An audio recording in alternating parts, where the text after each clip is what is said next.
What's up, everybody? How are y'all doing today? It is Friday. I'm going to have to let y'all know this right now. We have got a lot of news to cover, and a lot of it ain't that good. I'm just, brace yourself. I'm going to try. I'm going to try to bring y'all up. I'm going to try to keep it positive, but this ain't been a good week, y'all.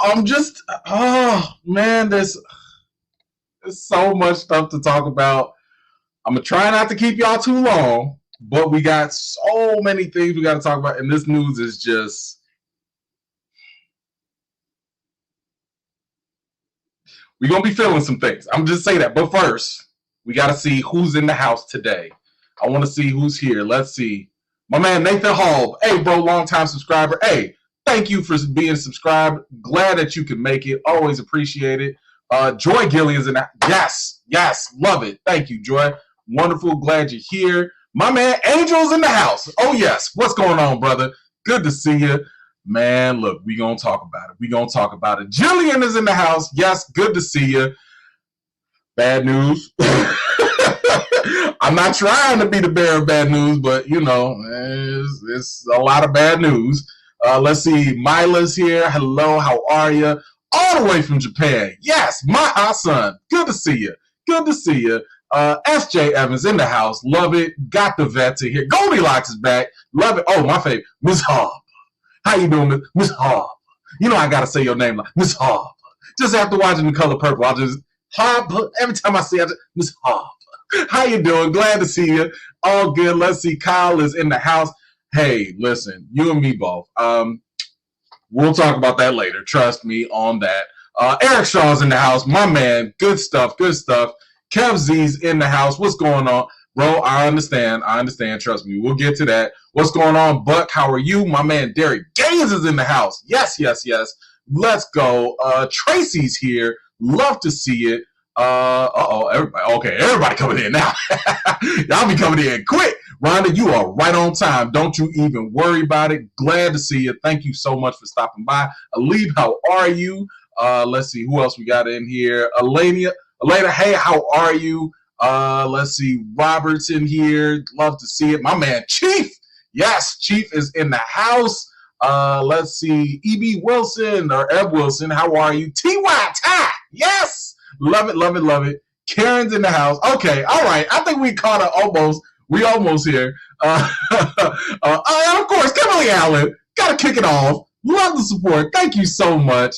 Nexus events caused by Loki finding the greatest love all inside of him. Let me tell you something. I just got done with my breakdown for the last episode.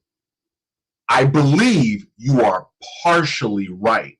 I think I might, maybe, keep an eye out, I might have figured out what actually caused the Nexus event in Loki, you know, during that last episode. But you're very close. You are very close. So thank you so much for the support. By the way, I got to give a shout out to John M., Chris S., and Samantha J. Thank you so much for your contribution on Cash App and Venmo.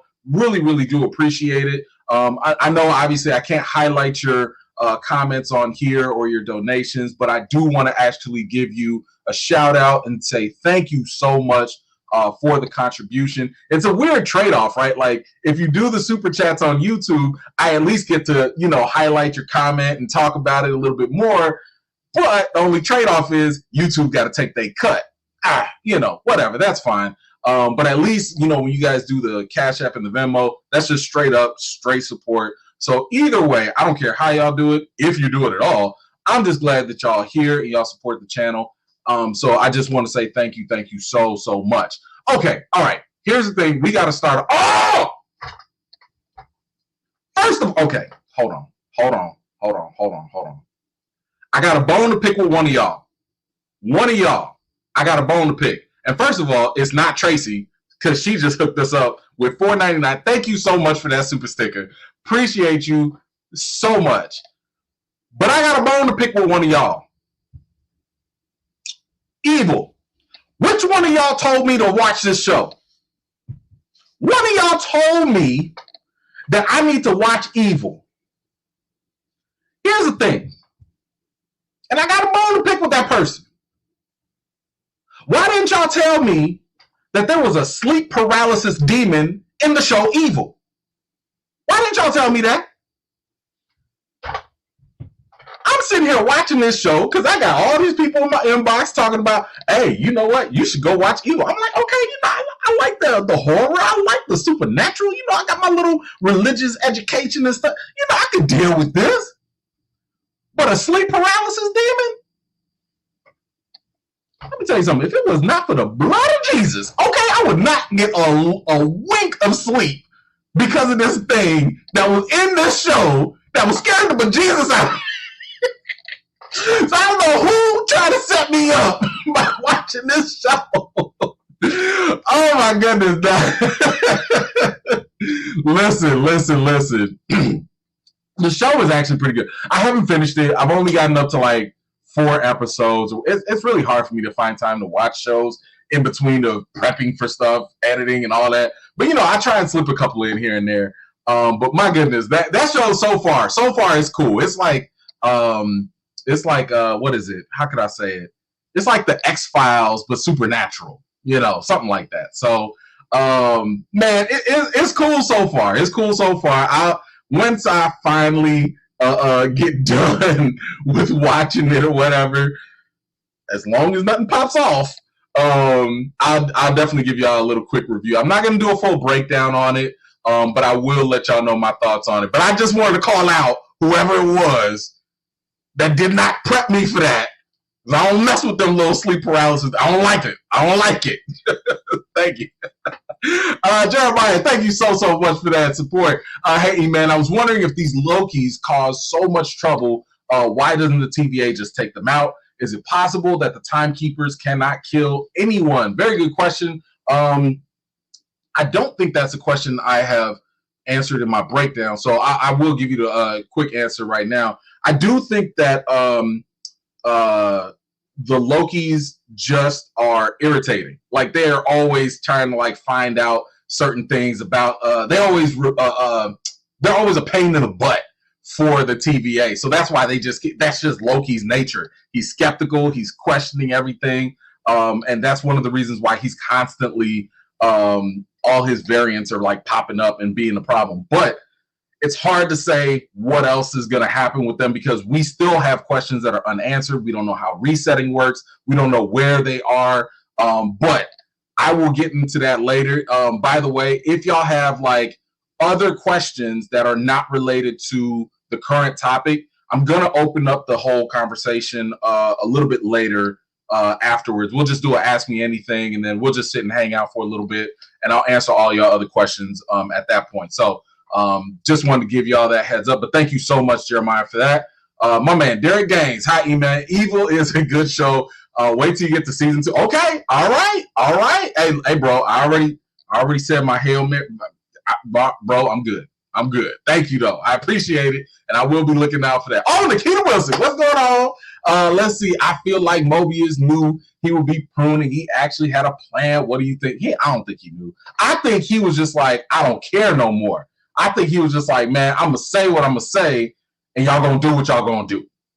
But then again, we have to wait and see what happens. But I think he was just I don't care, whatever. I know the truth. I'm going to go with it anyway. So that's my quick thought on that. But thank you so much for that. Really, really appreciate you. Okay, so let's get to the first topic because there are so many topics, and I really, really got to get through them so I don't have y'all here forever. First and foremost, have y'all watched Dexter? Dexter is a very interesting show. It has had ups and downs.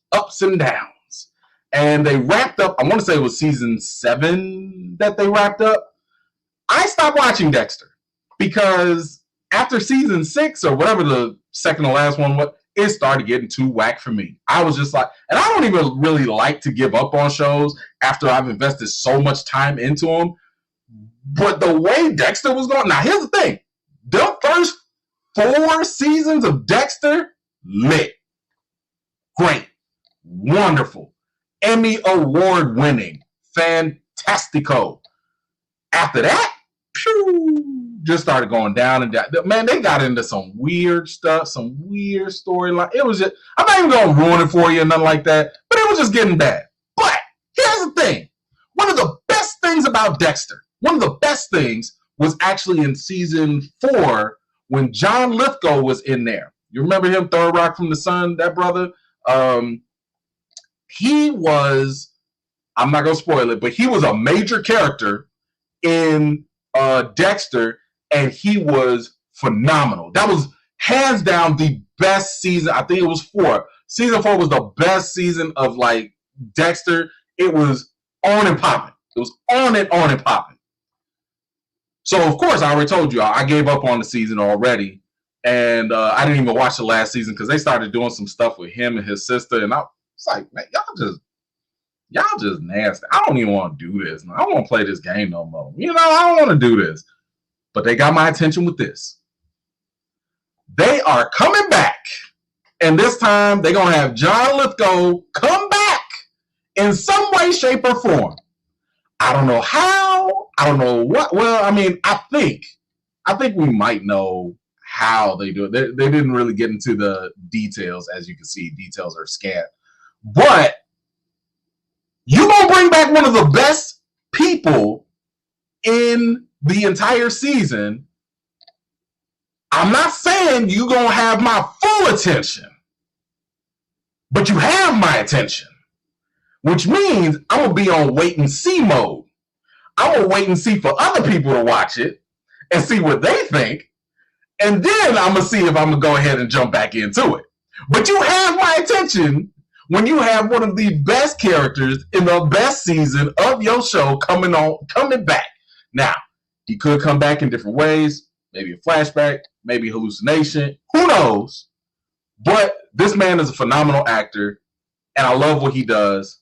So that is just giving me a little bit of hope. So for those of you out there that have watched Dexter, is this enough to bring you back into the fold? Is this enough to bring you back into watching? You know, all of a sudden, is that something that you feel comfortable going into, or are you also going to be on wait and see mode, or is this just not enough? Do you just be like, yeah, man, forget it? You know, like, I don't need it. You know, let me know what you think, whether or not you are interested with this at this point with Dexter. Is John Lithgow's return enough for you, or do you need more? Do you need to wait and see? Let me know. Hold up. First of all, let me give a quick shout out to Craig McLeod. Thank you so much for the, what is this? Venmo. Thank you so much for the Venmo payment, sir. Really appreciate it. Definitely appreciate you helping and support the channel. Thank you so much, Craig. Let's see. AJ, yeah, you over it. All right. Okay. All right. Char says that you're going to watch anyways. Okay, cool. Okay. All right. Joy Green. Hey, y'all let me know. I'm counting on y'all there. If y'all going to watch it, you guys let me know. Yes. She was very annoying. I'm just going to say I like what they did with her character. Anyway. Eric Shaw's a pass. Let's see. Not enough, but you'll still. Okay, Rhonda, I'm looking at you then. I'm waiting on you. Rim 17, you over it. Okay. All right. That's cool. Derek Gaines never was interested in the first place. Okay. All right. Okay. All right, cool. So anyway, that's the first little bit of news there. Let's see. We got a little bit of Marvel news. So now it is official. Okay, it is official because we talked about this last week, I want to say. Kevin Feige has confirmed that actually is Wong fighting Abomination in the Shang-Chi trailer. I still don't really understand why they would even show this. I don't know why they wouldn't leave this as a cool little reveal. But I have no idea. Why is Wong fighting in these cage, fights? I mean, bro, you strapped for money? You trying to get that tuna melt still? Like, is it that bad out there? Doctor Strange ain't paying the bills? You got to go to fighting? Why? I don't know. But, it is confirmed. that he will be appearing in Shang-Chi. So I just wanted to share that little bit of news because, I didn't think that the trailer was all that clear in terms of who it actually was. But, it is kind of nice to get that little confirmation. And we'll just have to wait and see where it goes from there. So let's see.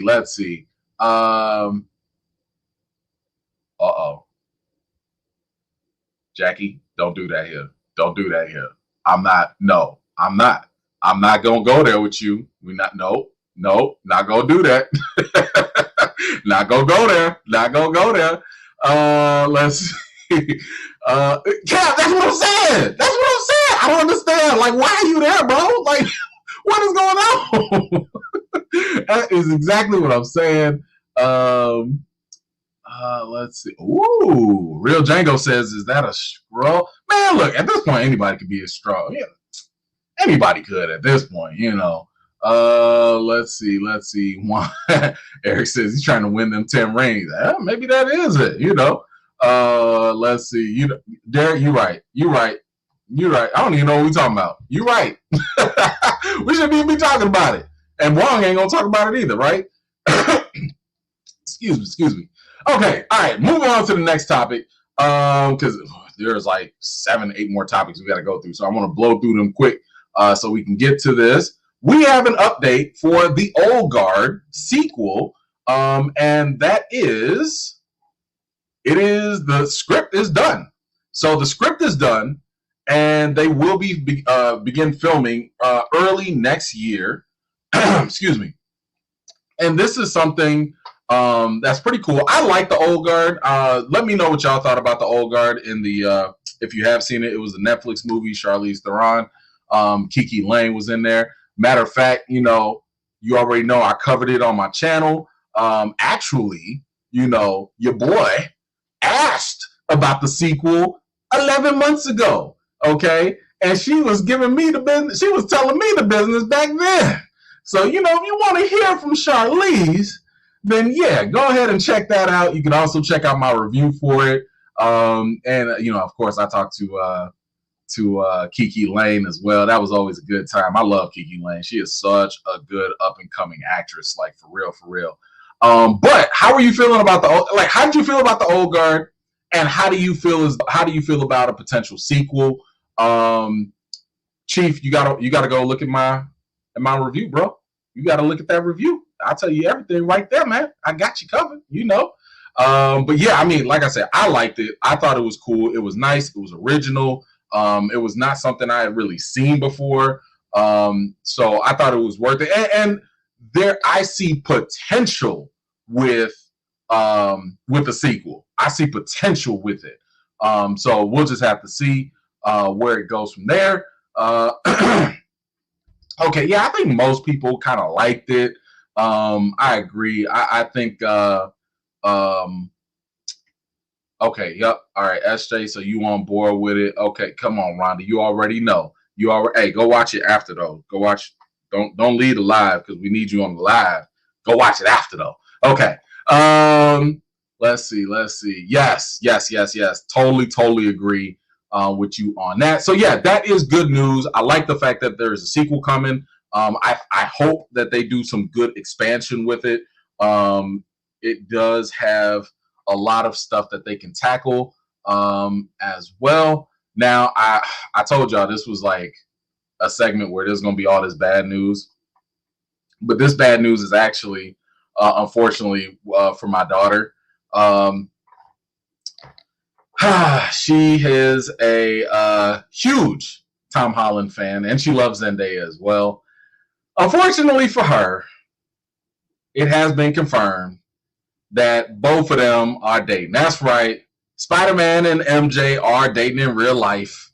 They have been caught out there smooching. I love this picture, though. Look at them. Look at it. Don't they look cute? Look at that young love. That's so cute to me. I think that is so funny. But here's the thing. They've been lying for like 3 years, right? Like ever since, 2017, something like that. They was out here talking about, we're not dating. We don't even vacation together. The hot lies. Hot, steamy lies. They have been lying their butts off. Clearly, they've been together.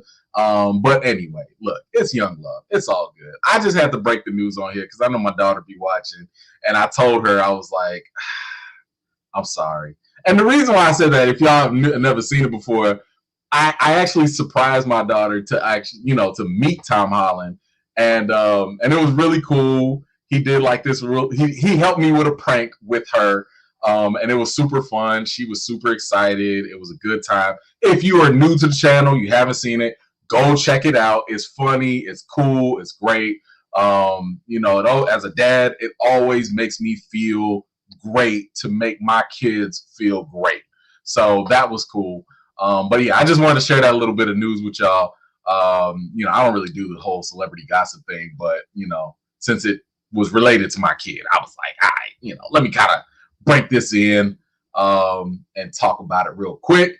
Let's see, what else do we have here? Hold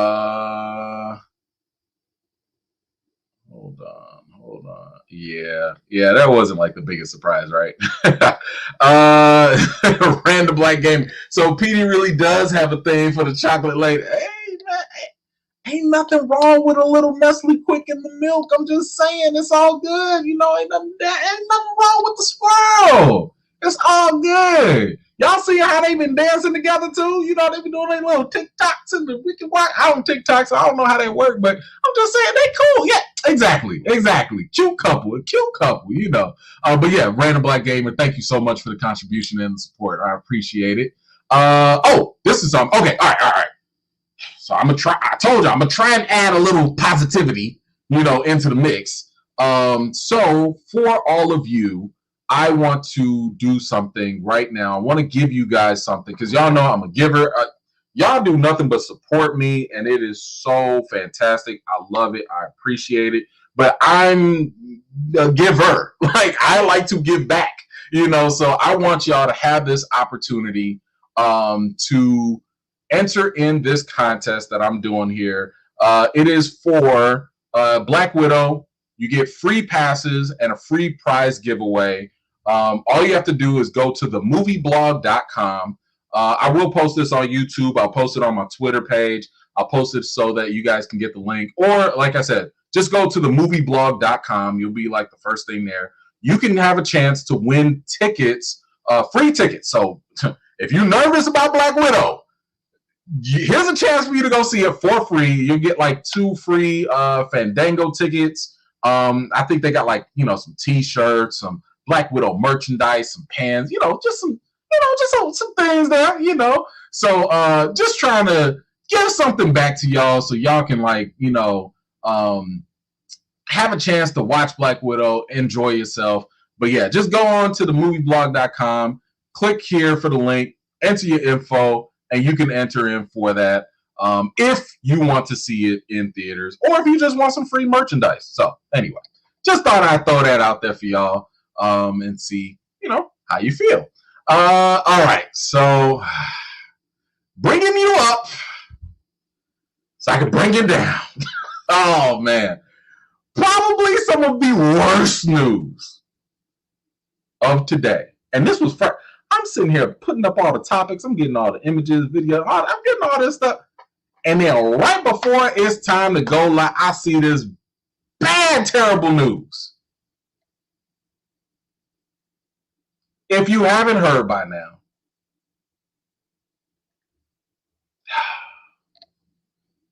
HBO will be canceling Lovecraft Country Season 2. Y'all, when I tell you this weighs so heavy on my heart, you guys know, I know a lot of y'all have come on to the channel. You've probably found my channel because of Lovecraft Country. This is something that I really went hard with, to cover and to talk about. It was one of the best shows out there. For real. It was so good. And the fact that HBO is not moving on with it, I disappointed is just not the word. It's just not the word. To me, it's First, Marvel wants to get rid of our only original, like one of our few black original characters in T'Challa. And now HBO doesn't want to pursue Lovecraft season 2. And I'm like, yo, why can't we just have nice things? Why can't we have nice things? Why are these things happening to the few quality things that we get? And it's like,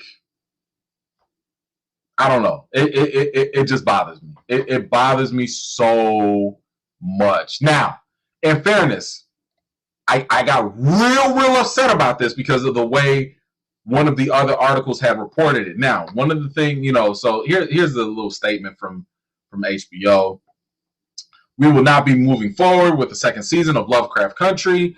We are grateful for the dedication and artistry of the gifted cast and crew, and to Misha Green, who crafted the groundbreaking series, and to the fans, thank you for joining us on this journey. First of all, I didn't want to get off the journey, sir, ma'ams.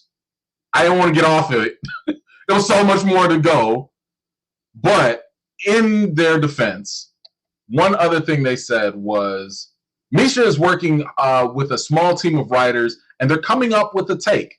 She had a book to go on in the first season. She and the writers wanted to go off and take some time to go out and figure out, without a book with these characters, what's the journey we want to go on. Okay, and that was from the chief content officer at HBO. Now, this was back in like February, though. So they said, we all want to be sure she's got a story to tell. That's where she's right now, working on those ideas. I'm very hopeful. Blah, blah, blah, blah, blah. That was back in February. And now it's July. And we ain't getting it. So I don't know where the disconnect is. I don't know what needs to be done. I don't know if I don't know. I don't know if Misha Green is still working on something. I don't know if maybe they didn't want to pay her enough money. I don't know if they just didn't see the potential. I don't know. But this right here, this show was straight up gold. And the fact that they're getting rid of it, the fact that they're not pursuing it. Now, I know somebody earlier had said that they hadn't started watching it. You can still go watch it. It is not one of those things where you watch the season and all of a sudden, you're going to be left hanging dry or whatever. You can go watch it. It kind of sort of can be a standalone. It's just that it's so good, you're going to want to see more. That's the problem. Because it's so good, you want to see more. So that's kind of what we're going with right now, unfortunately. And by the way, of course, if you are going to go start watching it for whatever reason, if you haven't, by all means, please go watch my breakdowns after every single episode you watch.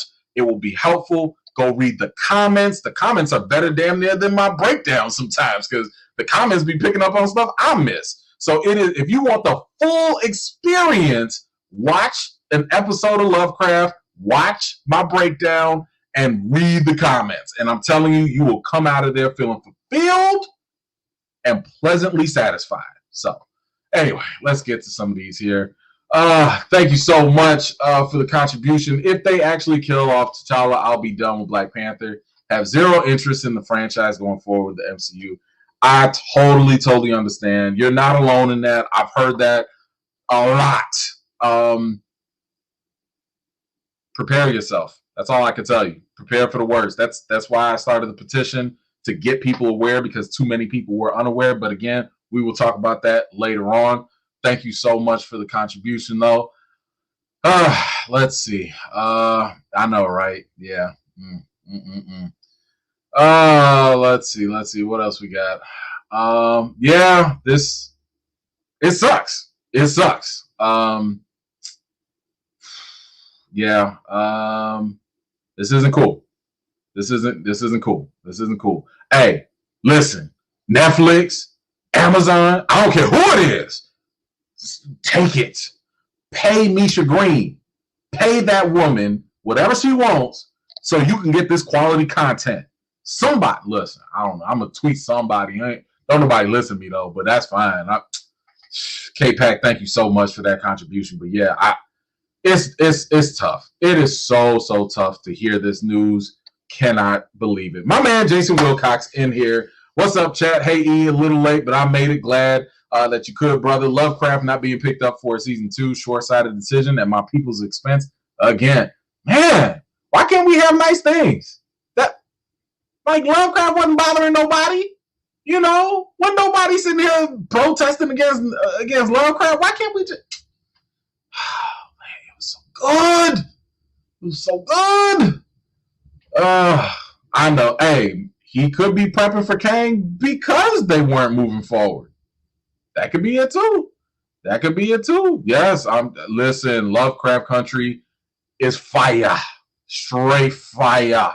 Don't let nobody tell you different. Holly, thank you so much for the contribution. Underground, The Watchmen, now Lovecraft. Oh my God, you done reminded me about Watch. We couldn't even get Watchmen.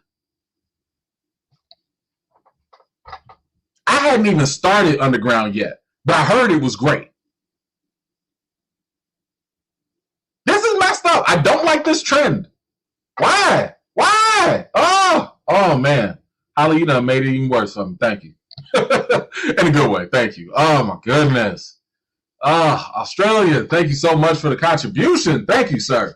Maybe Jonathan Majors is super busy with Kang and Marvel. Maybe not. I mean, here's the thing. They don't have to write him as the lead if they were going on with season 2. They could have, proceeded on with Diana.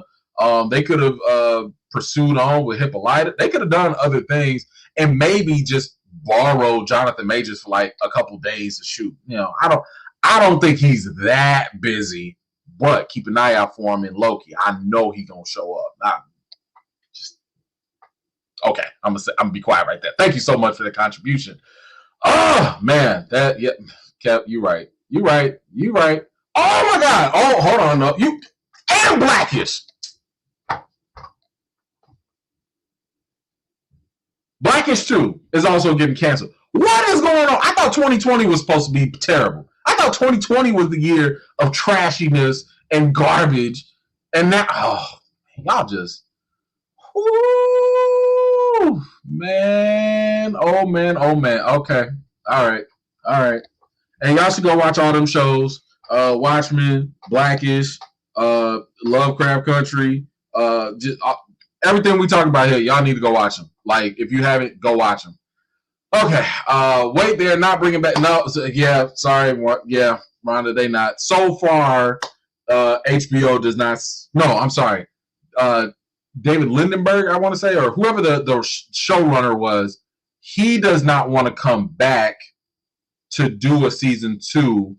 He gave like some BS excuse, if I'm not mistaken. He said something like, man, it took like, 10, 20 years or however amount of time for them to do the previous Watchmen movie. So maybe we need some time for the next one. But basically, he wants to hand the baton off to somebody else. I'm like, shut up. Like, just say they ain't offer you enough money. Just say that. Okay? If you want more money, just say that. Gosh, I'm so tired of all these excuses. Good and well, if that check was looking nice, y'all will do anything. What did my man Ted DiBiase say? Everybody's got a price. Okay? Shoot. I can't think of no ideas for something right now. Guess what? You pay me some money, my brain juice is going to be flowing. Oh. You funny. Yeah, he did do Lost, and I don't understand how you go from doing Lost and that dropping the ball at the end, and all of a sudden you do Watchmen, and it's phenomenal. I don't know how you do that. I don't know. You know what, Pound, I thought you said you support this channel. I thought we was right here. You see this nonsense? Hold on. Jackie, you got competition.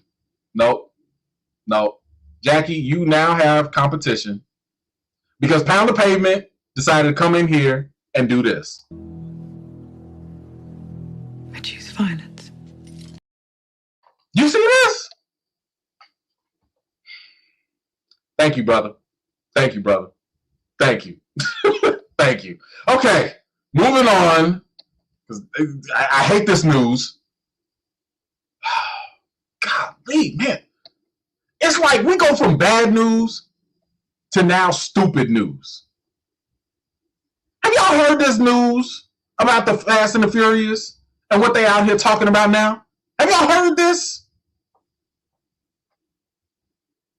Why are they over here talking about we might bring Paul Walker back? Why? What is wrong with y'all? First of all, your last movie was terrible. Your last movie was garbage. What are you doing?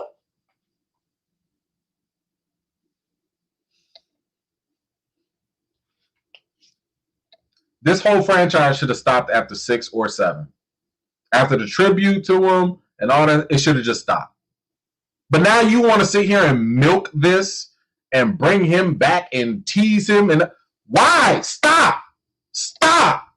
Stop. Stop. Oh my goodness.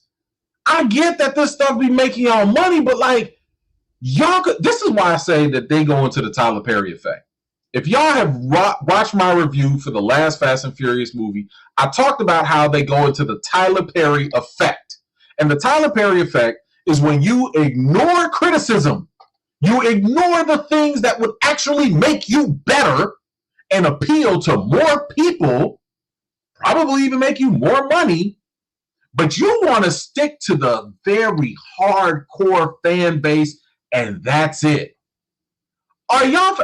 And here's the thing, listen, I enjoyed the first 6 or 7 Fast and Furious movies. So I'm not a hater. I enjoyed them.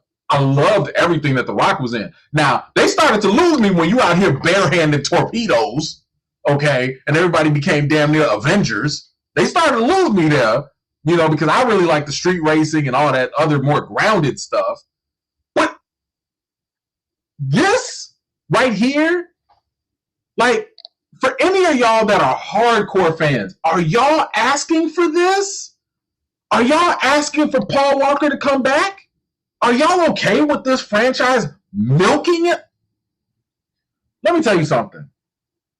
I was cool with the idea of them putting him in the background, kind of, okay, fine, you still exist, you retired. That was honorable, it was cool, I get it, understandable. But they kept teasing this man like, oh, Brian's on his way. Oh, Brian's here. Hey, man.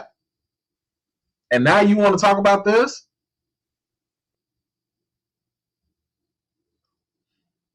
I hope this conversation gets nipped in the bud at the studios. I hope so. Because there's a problem. And this is why I talked about this. I talked about this with T'Challa. You might say the studios, the directors, the producers, they might be sitting there thinking, hey, we're paying tribute. We're paying tribute. We want to honor this person. It doesn't matter how you slice it. If you put a dead person's portrayal into a movie like this, you could have the best intentions in the world. Unless you're going to donate all the proceeds to charity, unless you're going to make that movie for free, you're going to earn a profit, which means you're profiting off of that person's death. It's awkward. It's awkward. It's awkward. I know we hear the term profit off of death and automatically put a negative connotation behind that. But here's the thing. Your feelings, your intentions don't matter. They're completely separate. They are mutually exclusive. You can profit off of someone's death and have good intentions at the same time. They're two different things. Stop it. Don't do it. It's bad. I don't know how y'all feel about it. I'm going to look at the comments in just a second. Matter of fact, let me know if y'all think yes or no whether Fast and Furious should bring back Paul Walker. I mean, again, y'all are free to have your own opinion. You don't have to listen to me. I'm just expressing myself. But for me, I'm sitting here thinking like, you want to honor somebody, do a video tribute, celebrate them, talk well about them, do donations, charities. Cool, cool, cool. I don't want to see Paul Walker for my entertainment. I don't want to see his brother. I don't want to see CGI for entertainment. I don't want to do that. Not with him.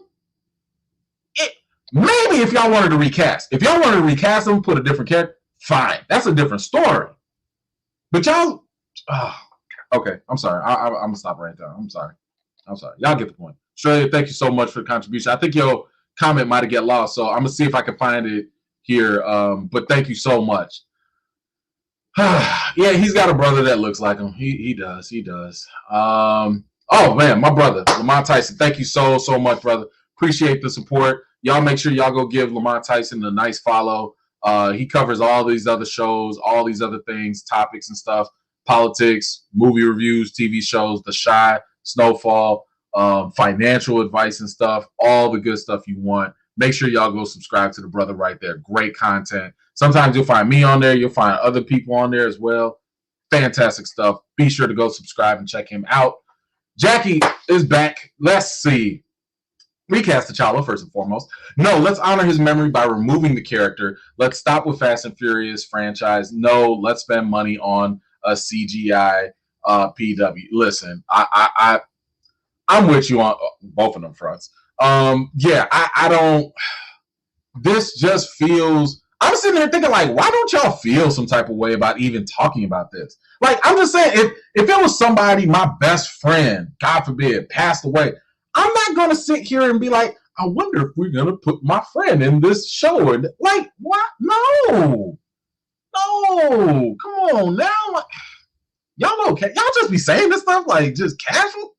What did he say? Did he even say? Hold on. Let me actually get his quote. This is Justin Lin, the director. He was the one that directed like the first couple Fast and Furious. He says, obviously, Paul Walker and his character Brian are the soul and heart of how we've moved forward. Bringing him back is something I think about every day. As we near the end of the franchise, it's a conversation I'm having. I think about this possibility every day. Why are you thinking about this every day? Every day? Every day you wake up and you sit here and think about a dead person and you're just like, I wonder how we could bring it back. Every day. Man, I'm mad I even read that quote. I'm sorry. I'm mad I even read the quote. I don't even understand. Yes, Nate. Yeah, they can. Yeah. Okay. So about looks like my man Ron Frazier. What's going on, brother? Yeah. Okay. Yeah. All right. So we getting a hard nah. Yeah. Okay. Yeah. Miss Harper. Yes. It's looking like the no's have it. Okay. There is no need for them to go do this. It's ridiculous. It's a stupid idea. I hope that they don't do it. Shenanigans. What did I say? This was shenanigans. All right. Okay. All right. Let's get to the next topic here. Got my blood pressure up now. Okay. So, any Quentin Tarantino fans in here? Y'all like the Kill Bill, the Django, Once Upon a Time in Hollywood, all of that stuff, Pulp Fiction, Reservoir Dogs. So apparently, Quentin is talking about he's done. He thinks he's come to the end of the road. To the end of the road. Oh, I can't sing. Yeah, so he thinks he is going to be done with Hollywood after his next movie. So he's got one movie coming up. He doesn't know. Now, I think the last thing he was speculating was, excuse me, doing a reboot of Reservoir Dogs. I think that's what he wanted to do. But he is now sitting here talking about that he is going to be done after that. Now, of course, it doesn't have to be a reboot of Reservoir Dogs. Personally, I'm like, I need you to finish up Kill Bill. I need another Kill Bill movie. That's what I personally want. But, he's kind of up in the air with it right now. What did he say? Did he give a reason? Yeah, he says here, hold on, let me get the quote. I see myself writing film books and starting to write theater, so I'll still be creative. I just think I've given it all to movies. That I've given all I have to give to movies. Yeah, I'm gonna call BS. That's just me. Do y'all believe him? I mean, do y'all believe him? Like, maybe. I mean, Quentin is like what, 50s, 60 years old, if that, 50s. I don't know, something like that. Like, Clint Eastwood started doing movies like when he was like 60, 70, 80 years old. Like, and he's still going. Like, I find it very hard to believe that someone as creative as him is about to just sit here and be like, I'm just gonna stop.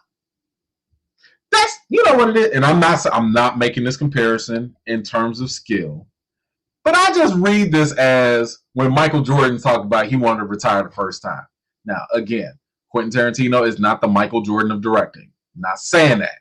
People be twisting words. I'm just saying the way we didn't believe Michael at all when he was like, I'm gonna go play baseball, bro. Stop it. You'll be back in 2 years. And what happened, right? So I just think that he's gonna come back at some point in time. He's gonna get that itch. Something is gonna hit his mind. He's gonna be like, man, somebody should make a movie about that.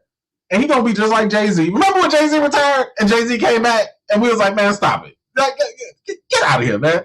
So yes, look, right. See, SJ, and that's okay. Maybe you are tired. Bro, take a break. You could be gone for a couple years and people are gonna be like, oh, okay, like, come back when you feel. Ain't nobody putting pressure on him to do stuff immediately. I will take a Kill Bill 3 when you are good and ready. I will wait for good quality. I have no problem with delays. I have no problem. I don't need a rushed product. Okay. I think we learned our lesson with Justice League, right? When you rush a product out and it ain't good quality, we don't want it. But when you let somebody have the time to prepare and to do their vision, we'll take that. Doesn't matter what time it happens. Man. Robert, I'm right there with you. I don't know what is going through his mind. I don't know why he think like you act like you're at the end of your life. God forbid. I hope everything is cool with him, but he's acting like he ain't got nothing else to give. How do you know that? Do you know how like creative ideas come to creative people out of nowhere? You don't plan for creativity. Creativity just hits you. Okay, like that's just how it happens. Come on, man. Come on, bro. Come on. Rich, you think he's too scared of messing up his legacy? I mean, I do believe he did say something like that. Like, he didn't want to be the director that goes out with like a bad movie and stuff. Man, listen. Everybody comes out with a flop here and there. It's okay. It's okay. Like, so what? So you make one bad movie out of what? 20, 30? So you hitting that like 95% and now you bad? Like, man, you better get out them insecurities. Better get off of that. Oh, Jackie, look, I'm trying. I'm gonna send him a message. I'm gonna send him a message. But okay, so here's some hope. There's some hope. He did say Kill Bill 3 with Uma Thurman's daughter, Maya Hawke, would be effing exciting. If y'all don't know who Maya Hawke is, do y'all remember her from Stranger Things? Look at her. Look just like her mama. That's Uma Thurman and Ethan Hawke's daughter. Look at him. Ooh, you give me a Kill Bill 3 with the mother-daughter combo? What? Come on, man. Come on now. You mean to tell me that ain't gonna make a $1 billion? What? Let's go. Looking just like her mama. Ooh, that's a good thing, because I don't know if she wanted to take anything from her daddy. I'm just, Ethan Hawke a cool dude and all, but I'm just saying, if you're going to get the looks, you want to get Uma's looks. Just saying. But this is go. Look, matter of fact, do a prequel. Come on. You can't do a prequel with that?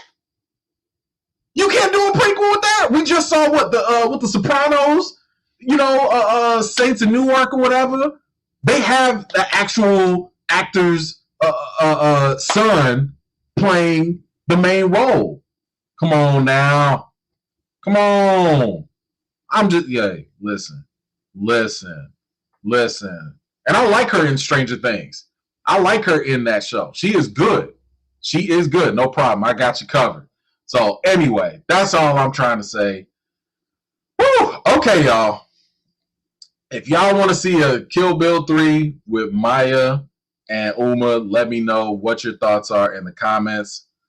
Definitely would y'all want to? Okay, actually, this is a better question. Would you want to see this as a prequel, or would you want to see it as a continuation?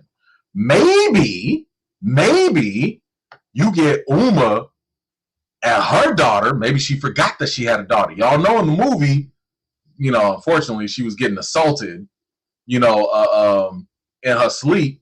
What if she had a baby during the coma and didn't know it? Just saying.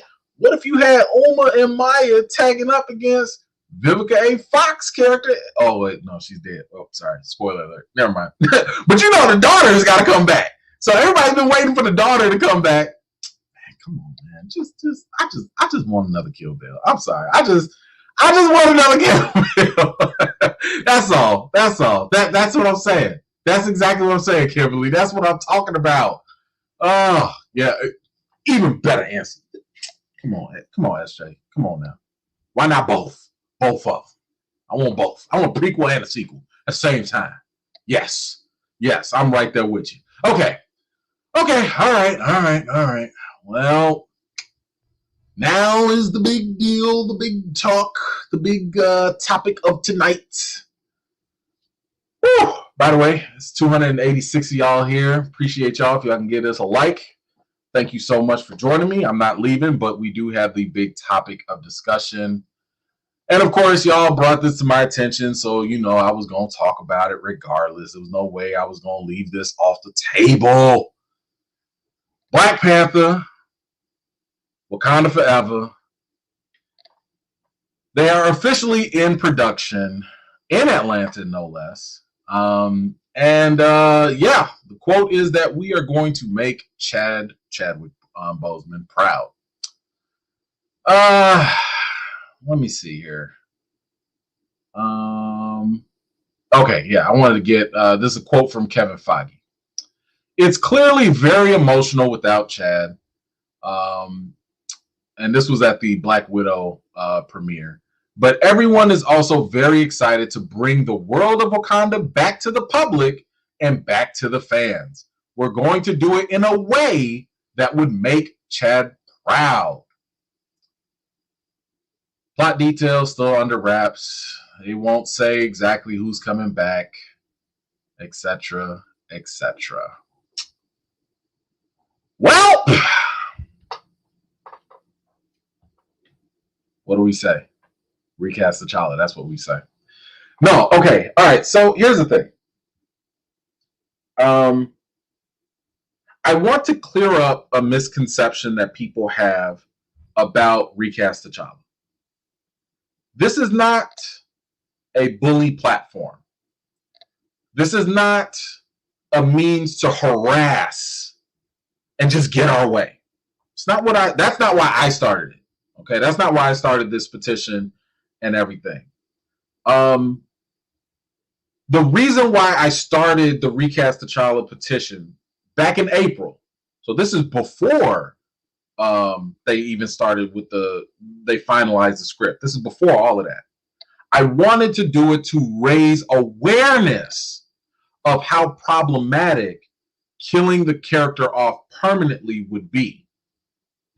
And the reason why I wanted to do that is because I started to notice online a lot of people, when they think about the concept of, not recasting, they think it is honorable. And Marvel thinks it's honorable. And I'm not questioning what they believe. I do think that they really believe that they're doing the right thing. But a lot of people have been thinking that emotionally, which is understandable. But how many times have I said it? Emotion clouds judgment. When you think emotionally, have y'all ever been upset? You ever been so mad that you like, oh, and you can't think of what you want to say. That's because part of your brain shuts down because you're dealing with emotions, and the logical side of your brain is not there, right? So the recast T'Challa thing was really to kind of be like, hey, I know we all in our feelings. We not asking for no immediate recast. I mean, that'd be great, but we don't have to do that. All we saying is don't kill T'Challa off permanently. Just don't do that. That's the one thing we asking. Just don't do that one thing. You want to recast in Black Panther 3? Cool. You want to do multiverse? You want to do time travel? You want to do a kidnap storyline? You want to do a Skrull storyline? You want to throw him in space? You want to do whatever? You want to injure him again? That's fine. Just don't kill him. That's all we asking. But they believe that they're doing what they're going to do to be, and that's going to make him proud. That's going to make Chadwick proud. So the first question I have is, what did they say? Kevin said, we're going to make Chad proud. Are you? Will you? I believe that you will make him proud in some respect. I believe that they're going to amplify Wakanda. I believe they're going to amplify all these supporting characters. I believe that they're going to put in Black girl magic, just like the first one did. I believe they're going to put their best foot forward.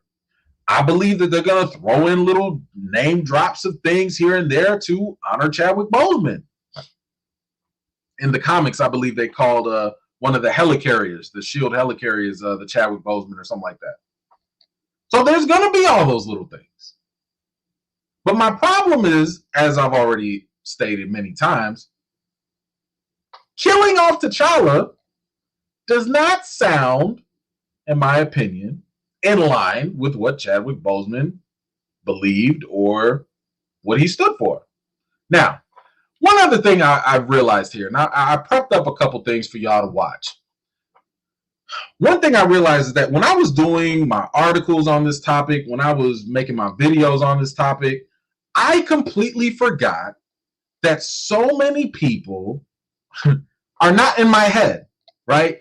Y'all have not done, not all of y'all, but most people have not watched the 60-something odd interviews that I did in my research. Some of y'all have not watched or listened to the other people. It was a little obsessive. I'll just say I was very meticulous with it. Some people have not done as much education on even T'Challa. People literally just don't know. They don't know what they're missing. They don't understand it. And that's why even the mention of recast T'Challa sounds offensive, because they've never actually taken the time to think about the implications. And that's one of the reasons why I was like, today, in this video, I'm not about to go give y'all the full spiel. Y'all know the spiel, and if anybody's interested, go to my channel, type in recast T'Challa, read the petition. It's very clear. I have articles, I have videos. It's very clear what I'm talking about. But what I wanted to share is something that I don't think people have seen, and I don't think people have heard. And it's some interviews from Chadwick. It is some things that he's told other people, and it's some footage that I don't think a lot of people have understood. And when you hear these things, these are the things that inform my position. These are the things that, it's always funny when people are like, oh, you're just being selfish. I'm like, no, I'm basing recast T'Challa on what I believe is consistent with Chadwick. That's all coming from Chadwick. That's why I'm saying all these things. So I want to take a little time. First of all, let me go ahead and honor this man. Thank you so much, John. Appreciate you. I understand, brother. I understand. See, I told y'all not alone. Some people are feeling like that. And I think that if and when word comes out, maybe they show it in a trailer, maybe, on the first viewing or screening, it happens. When people find out that they actually strongly and likely killed T'Challa off, it's going to be a turnoff, because there are a lot of people that don't think Marvel's actually going to do it. I've been trying to tell y'all, Marvel thinks they're doing the right thing. They don't have enough reason not to, because so many people are ignorant as to what the problem is. So many people don't realize how important T'Challa is. So many people have these weird false assumptions that if you want T'Challa, you hate Shuri. No, that's not it. It's not the case. And I'm going to address that. So before, I want y'all to just sit back real quick. We're going to chill for like this next couple of minutes here. I got a couple videos I want y'all to check out. First, I want y'all, and it's only 4 videos. Y'all might not have seen this. Maybe you have. I highly doubt the average person has, but I do want to show this just to keep people aware. This first video I want to play for y'all is Chadwick Boseman talking about T'Challa. And in this speech, he's actually honoring Stan Lee for creating the character. So I want y'all to check this out, and then we'll talk about it after. In aspiring to be better, the characters have shown us what it means to have extraordinary power, for sometimes we also have power. It shows us how to use that power. The difference between an enemy and a superhero is that responsibility, how they use that moment. This has never been exhibited better than when Stan Lee created Black Panther. When he created Black Panther, he created it in a time, it's 1966. You have to think about what was going on in that time. Vietnam War, Civil Rights Movement, the beginning of the Black Power movement, and the ideologies that were spoken of, that were displayed in Black Panther. You have to think about, it's beyond civil rights, it's Black empowerment. We as African Americans were not just victims, we were not just the colonized, we were not just slaves. We were kings and queens.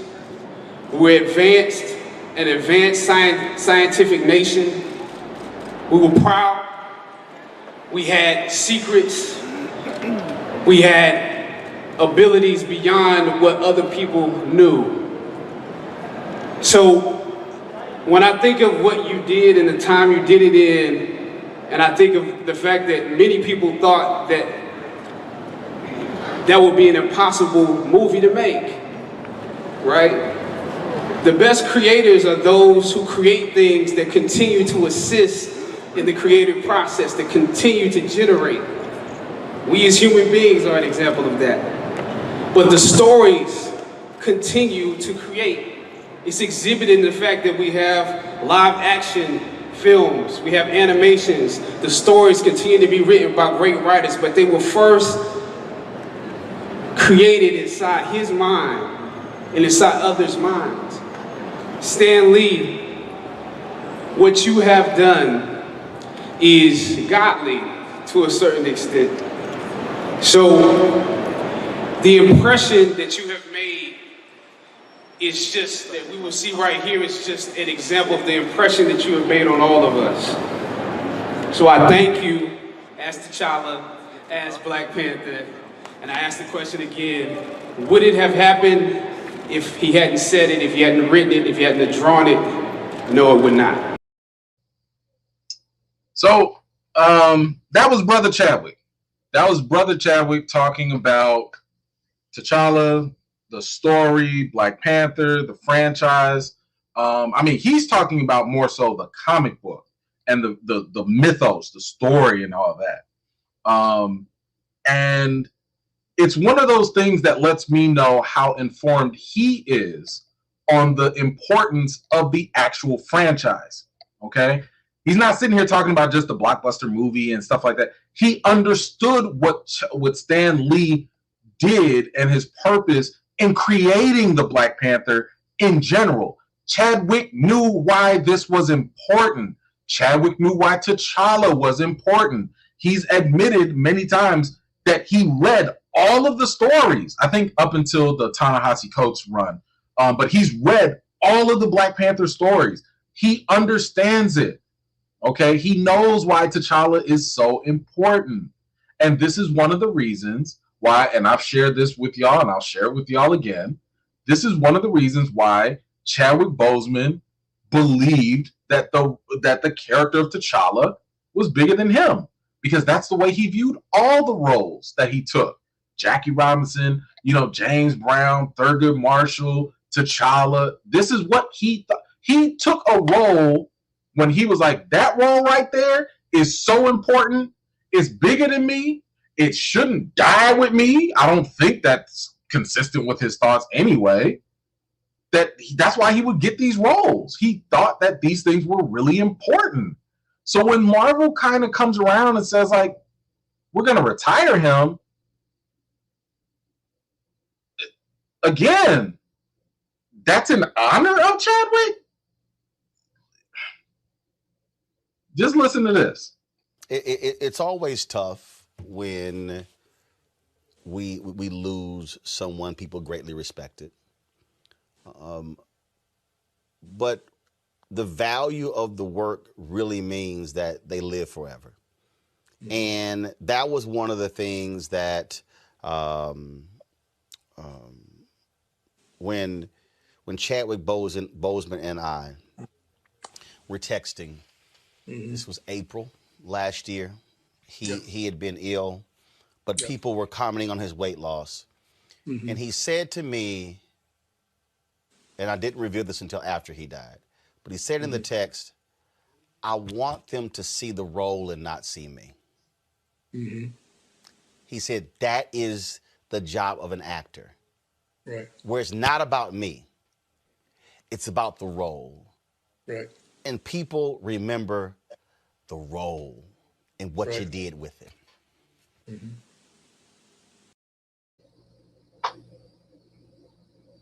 So when I hear this, okay, and this is before I started petitioning, like when I'm researching all of this stuff and I hear that's how Chadwick Boseman thought, and then I see Marvel making this decision of killing the role that he thought people should remember and he thought was bigger than him, I'm like, how does that add up? What is going on? If that's the way Chadwick believed and thought, what are we doing? Why are we, what? Let me get to this real quick before they disappear. BPAX, thank you so much. Chadwick was very private about his personal life, especially his illness. Feels wrong that Marvel Disney is going off the profit of his death. Recast T'Challa. I agree. And it's also one of those things. I saw somebody make a comment on one of my videos saying something like, don't you think Chadwick would have told them, what he wants with Black Panther and stuff? I'm like, Chadwick barely told them that he was sick. He barely told them that he was sick. Kevin Feige and Ryan Coogler said that they only just found out, whether it was hours or days, right before he passed. If Chadwick had this illness for years and he ain't tell none of them at Marvel, he ain't tell none of his co-workers, he ain't tell nobody, why would he sit here and tell y'all about what he wants to do with T'Challa later on? Like, I don't know. I'm just saying, clearly, and I don't know these people personally. So I don't want to judge them or speak on them personally. I'm just saying, given off of what they said, given off of what they've admitted, it doesn't sound like Ryan Coogler or Kevin Feige was in his inner circle. So if you're not in his inner circle, why would I assume that y'all have had these conversations with him? Why would I trust that what you're doing is actually in line with what he wanted? It sounds more like y'all doing what y'all feel, and that's understandable. You're going to do, again, I'm not trying to say Marvel is evil. I'm not saying that anything negative. I'm saying that they might be short-sighted in terms of what they think is the right route to go. But from the news that they've admitted and from what they've said, it doesn't sound like they was that close. If he didn't even tell y'all about his terminal illness, I don't know. I'm just saying. Thank you so much, Derek. Thank you, man. I was hoping to see Black Panther and Storm together. That is yet something else people will not get to see. And it's sad because this is what I was talking about, how people don't know what they're missing. You don't know why that's such an important thing. T'Challa and Storm coming together was like the perfect representation of Black love. That is what we talk about when it comes to Black love. Now, granted, their marriage has some issues. Don't get me wrong. Okay, they wasn't perfect, but I'm just saying it was such a beautiful thing to see a powerful Black sister, King Queen, and a powerful black brother as a king come together and come into you. Come on, man. We don't get to that. There's still some more to touch on that. But this is just all what I'm talking about. The people that only watch the MCU, the people that only do Wikipedia searches on the comics and be like, but Shuri, she was in the comics. And y'all don't know what y'all missing. Y'all don't know what you're talking about. You don't know. Okay? And no one is asking for straight up adaptations from the comics. That's not what we're talking about. We're talking about keeping the essence, the soul of the franchise together. And T'Challa is the heart. He is the soul of the franchise. Just like, what did they say about Paul Walker being the heart and soul of the Fast and Furious? That's who T'Challa is. Okay? That's it. That's what it is. Okay. All right. Let me get to these other ones because y'all coming in, and I got like 2 more videos I got to show y'all. One that y'all never seen. I know most of y'all have not seen this one. Nicole, God dang it, missed another live. But you're here. Thank you so much for coming in. Appreciate you for the support. Levine, my man. T'Challa was a Skrull all along, and due to severe injuries during his capture, plastic surgery. Fine. That's another point. This is fiction, y'all. They don't have to kill T'Challa. That is my point. You could tell. I can write. Matt Marvel, call me. I will write you 10 scripts myself on how you don't have to go that route. 10 different stories. 10. It's not difficult.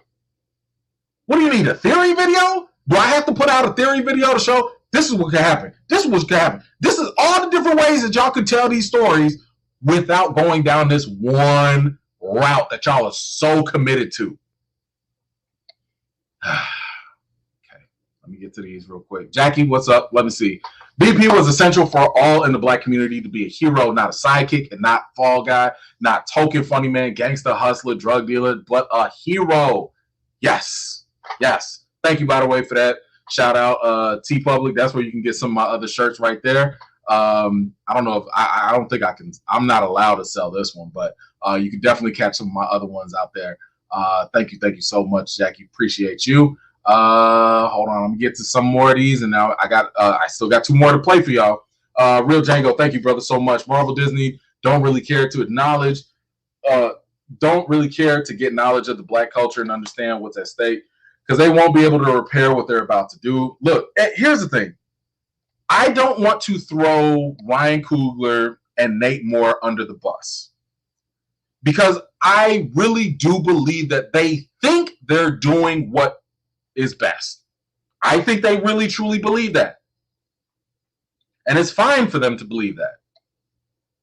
That's why it's even more important for us to amplify the voice of this petition. That's one of the reasons, because the thing is, when Marvel goes and makes a movie, they usually put themselves in a bubble. The directors have no contact. The directors are not getting interviewed. Nobody's pushing them with the hard questions. None of that stuff happens. And because they're so isolated, it's easy for them not to hear the other perspectives. That's why I wanted Recast T'Challa to be a thing, so that they can at least hear, wait a minute, have we thought about the long-term implications? Have we really thought? I mean, I know we want to honor Chadwick right here and now. I know we want to do it. I know they got love for the brother. But have we really thought about what this means? And the reason why I'm talking about what this means is because nobody, I don't care whether you like Black Panther or if you didn't like Black Panther, nobody denies that this movie transcended being just a movie. It impacts society. It impacts the culture. It did something to people. Whether you like the movie or not, it went above and beyond what normal movies do. So this matters. All the intangible stuff matters because the movie mattered. The franchise matters. The source material matters. T'Challa matters. Let me get you real quick in here. Thank you so much, Django. Fast and Furious going to be looking like Weekend at... Oh, don't do that. See, Pound of Pavement just going to keep at it. You already made your choice earlier. You already made your choice. Okay, so now I want something else. I want you guys to watch this. And here's the thing. This again, when I saw this clip that I'm about to play for y'all, it blew me away because I touched on this in my other videos about recasting T'Challa. And it has to do, and here's what I want you to listen for.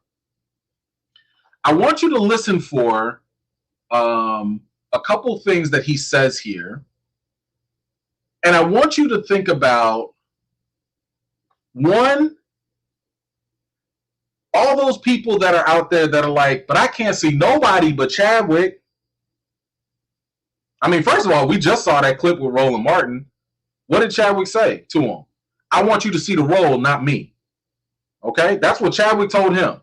I want you to see the role. I want you to see Jackie Robinson. I want you to see James Brown. I want you to see Thurgood Marshall. I want you to see T'Challa, not me. So when you sit here and say, all I can do is see Chadwick is T'Challa, how does that rub against what the man believed? How does that gel? Now you're making it about you. I'm just saying, if you cared about the man, like, wouldn't you care about what he thought? He didn't want you to see him. He wanted you to see the role. He wanted you to see why the role was so important. So I want you to think about that during this clip. But the other more important thing I want you to think about, and this is something that gets lost on people because they don't understand the concept of what representation really means.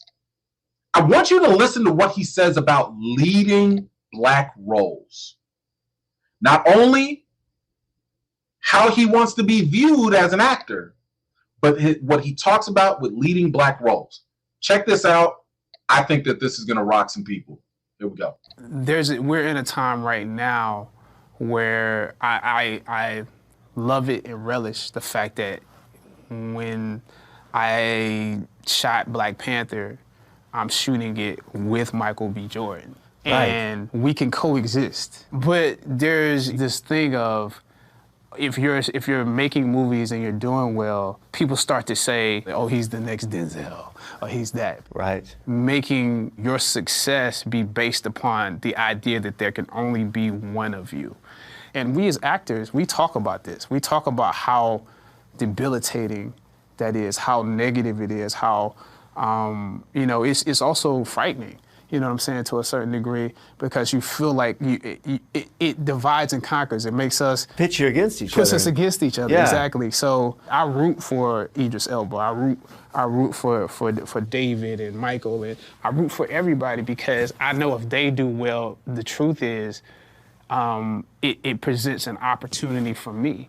It's mind-boggling because we go, well, how come we never saw Denzel and Fishburne in the same movie? Like, why did that never happen? Right. Why did I only see Morgan Freeman and Denzel and Andre Braugher in Glory? Why is that the only moment when they were playing Union soldiers trying to free slaves? Like, that's the only time we ever saw that. Right. That never happened any other time. Whereas you can put all of these white actors in Ocean's 11. Yeah. And then you throw Don Cheadle in. You throw Don Cheadle in and you're Bernie good. Mac, and it's like, okay, we're good. Yeah. But we should be able to coexist. There should be opportunities for all of us. If we put the work in and we're able to carry a movie or support a movie or whatever, we should be able to work. Yeah. It's all about the stories and people saying, these stories are valid. Right. This story is valid. I want to see that. This is what I was talking about. Did y'all hear what this man said? This came straight from Chadwick. First of all, it frightens him and other actors. When we sit here and talk about this is the only role that we see him in, or can't nobody else do this. Do you realize what you're doing when you say, I can't see nobody else but Chadwick? You just said that out of the hundreds, thousands of other Black actors, y'all suck. Y'all can't do nothing. Y'all are incapable of doing anything else. You have no talent. That's what happens. And I understand. It's an emotional, trust me, I get that it's an emotional feeling, but you have to understand the implications of your words and your thoughts. When you do that, You are putting a limitation on the other necessary opportunities that other black actors need. How many times have I had to say this? The role of T'Challa is the only cinematic leading black role in Marvel right now. Matter of fact, let me add another layer to it. It's the only original black character that is a leading cinematic role for black actors. That's not... Falcon is an original black character. Unfortunately, he has to rely and stand on the shoulders of the heritage of the shield that Steve Rogers built up. T'Challa doesn't have to do that. T'Challa doesn't have to grab someone else's mantle. He doesn't have to borrow someone else's name to be significant. That's why we got so much pride in T'Challa in the Black Panther. Because he is the... We finally have it. And people are already online talking about, why don't y'all just make new characters? We don't have to do that if we have an original. We already have an original. There's no reason to kill him off. But like I was saying, he just said it frightens him and it causes all this divide when we sit here and only be so limited with our thinking that only one actor can only do this and that, and that's it. It's a problem. They don't feel that way. The actors don't like that. We need to stop. Let me get to these real quick, so I don't want to lose y'all. And then I'm going to finish my other point. But don't even worry about it, bro. I got you. As long as I got time, I will definitely do that and work on that. Thank you so much for the contribution. Bad, thank you so much for that $1. Appreciate it. Chief, God bless you, bro. What is the next move? I'm 100 behind you. Bro, we're going to get to that. I want to emphasize the other point that he mentioned, though. Remember when he said, why haven't we seen Denzel and Lawrence Fishburne together? Why do we only have to see, Denzel and Morgan Freeman in slave-related movies or whatever? But there's no problem if we throw George Clooney, Matt Damon, Brad Pitt all in the same movie. No one blinks an eye. But the moment you have too many black leads, it's a problem, or it's not it's not even conceivable. Maybe it's not a problem, but you don't even think about it. And this is what I was talking about by not killing T'Challa. This is also what I was talking about with Hollywood discriminatory math. If you read my article on therap.com, I talked about this. When it comes to white popular characters, we do multiplication and addition. We get more James Bond, more Batman, more Spider-Man. 3 Spider-Man in the next movie. More. They don't get rid of nobody. They keep it going. That is how characters get to build their legacy. By recasting, by staying relevant, and by doing more with that character, not the mantle. It's not about the mantle. No one cares about mantles compared to the characters. But when I say white characters that are popular, they get addition and multiplication. They get recasted. They stay legendary. They stay relevant. Black characters, they get substitution or subtraction. That is why I say it is so problematic when you take T'Challa off the board. You don't need to do the subtraction and saying, hey, let's get rid of T'Challa and let's put Shuri up there. No. Put T'Challa to the side and then elevate Shuri. And then when that's done, you elevate them both. That's the beauty of representation. Because representation does not mean you just see a bunch of black people on screen. That's not it. It's also about the quality of the roles. Every character in Black Panther Wakanda Forever is a supporting character. All of them. Right now, as of today. Now, of course, they eventually can grow into leading roles, for sure. But right now, everyone's a supporting character. Everyone is a Disney Plus character. Everyone is a movie that normally wouldn't nobody go check for. We like them. I love M'Baku. I love Shuri. I love Nakia. He is nice. I love them, but they're supporting characters. You about to have a whole movie with huge expectations after it made $1.3 billion filled with supporting characters. Chadwick just said there's room for multiple leading roles. We can have T'Challa and Shuri at the same time. Expand your minds a little bit. We can have T'Challa. We can have T'Challa Jr. We can have T'Challa Jr. We can have T'Challa Jr. and Shuri. We can have T'Challa Jr., Shuri, and Storm all in the same movie. All in the same movie.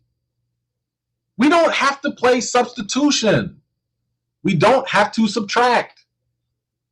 I just want us to get the same energy that you give to all the other characters and properties.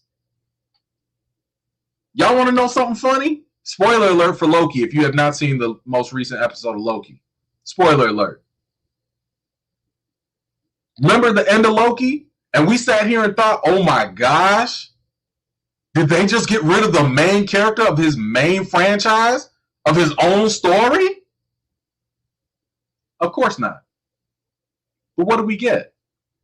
Even more Lokis. Why would Marvel get rid of Loki in his own franchise? Because there are variants and stuff. Is it not just a mantle to be a Loki? Can we use that logic there too? Right? Maybe? I'm being sarcastic. They wouldn't kill off Loki in his own show. But they're cool with getting rid of T'Challa in his own franchise?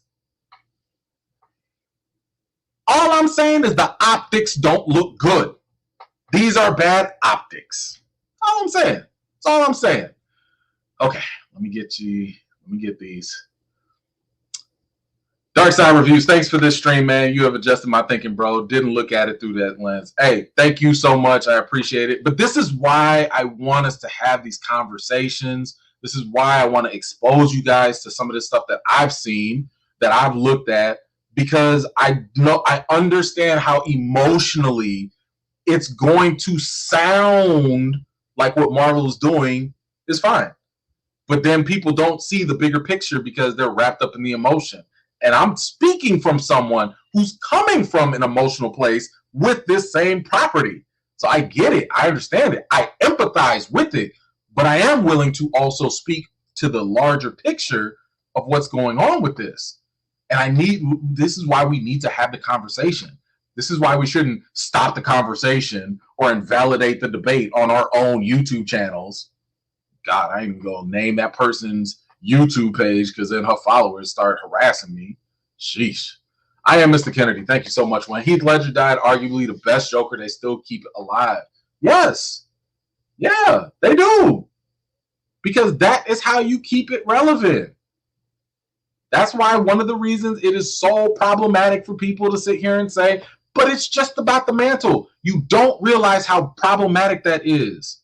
When you say and try and make Black Panther the mantle, when, by the way, for your information, if you've actually read the comics, it's not about the mantle.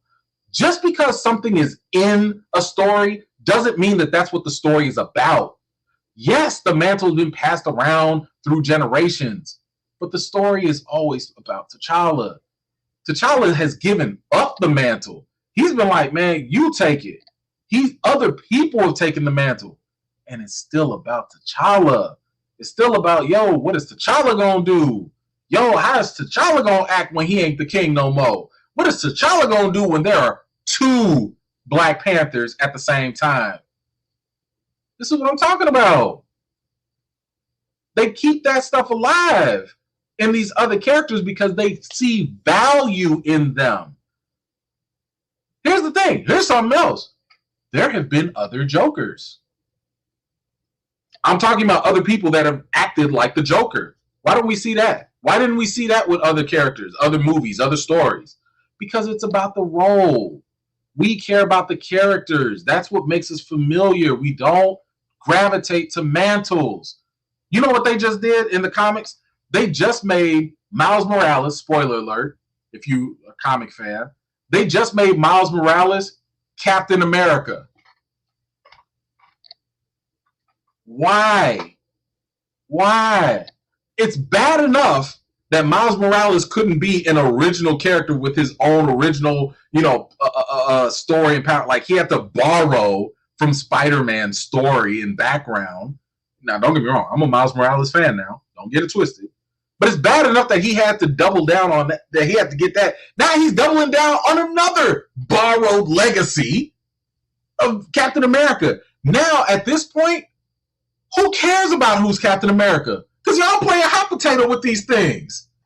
You Captain America, you Captain America, you Captain America. Who cares?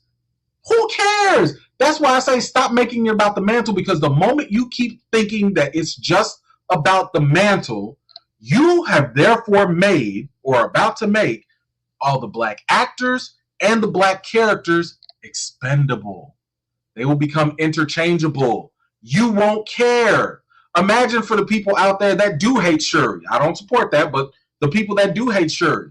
And Marvel's like, oh man, people don't like Shuri. All right, y'all. Next up, next black person, M'Baku. All right, you come on, you be Black Panther. Okay. Well, let's say M'Baku just doesn't work out for whatever. Oh man, people don't like.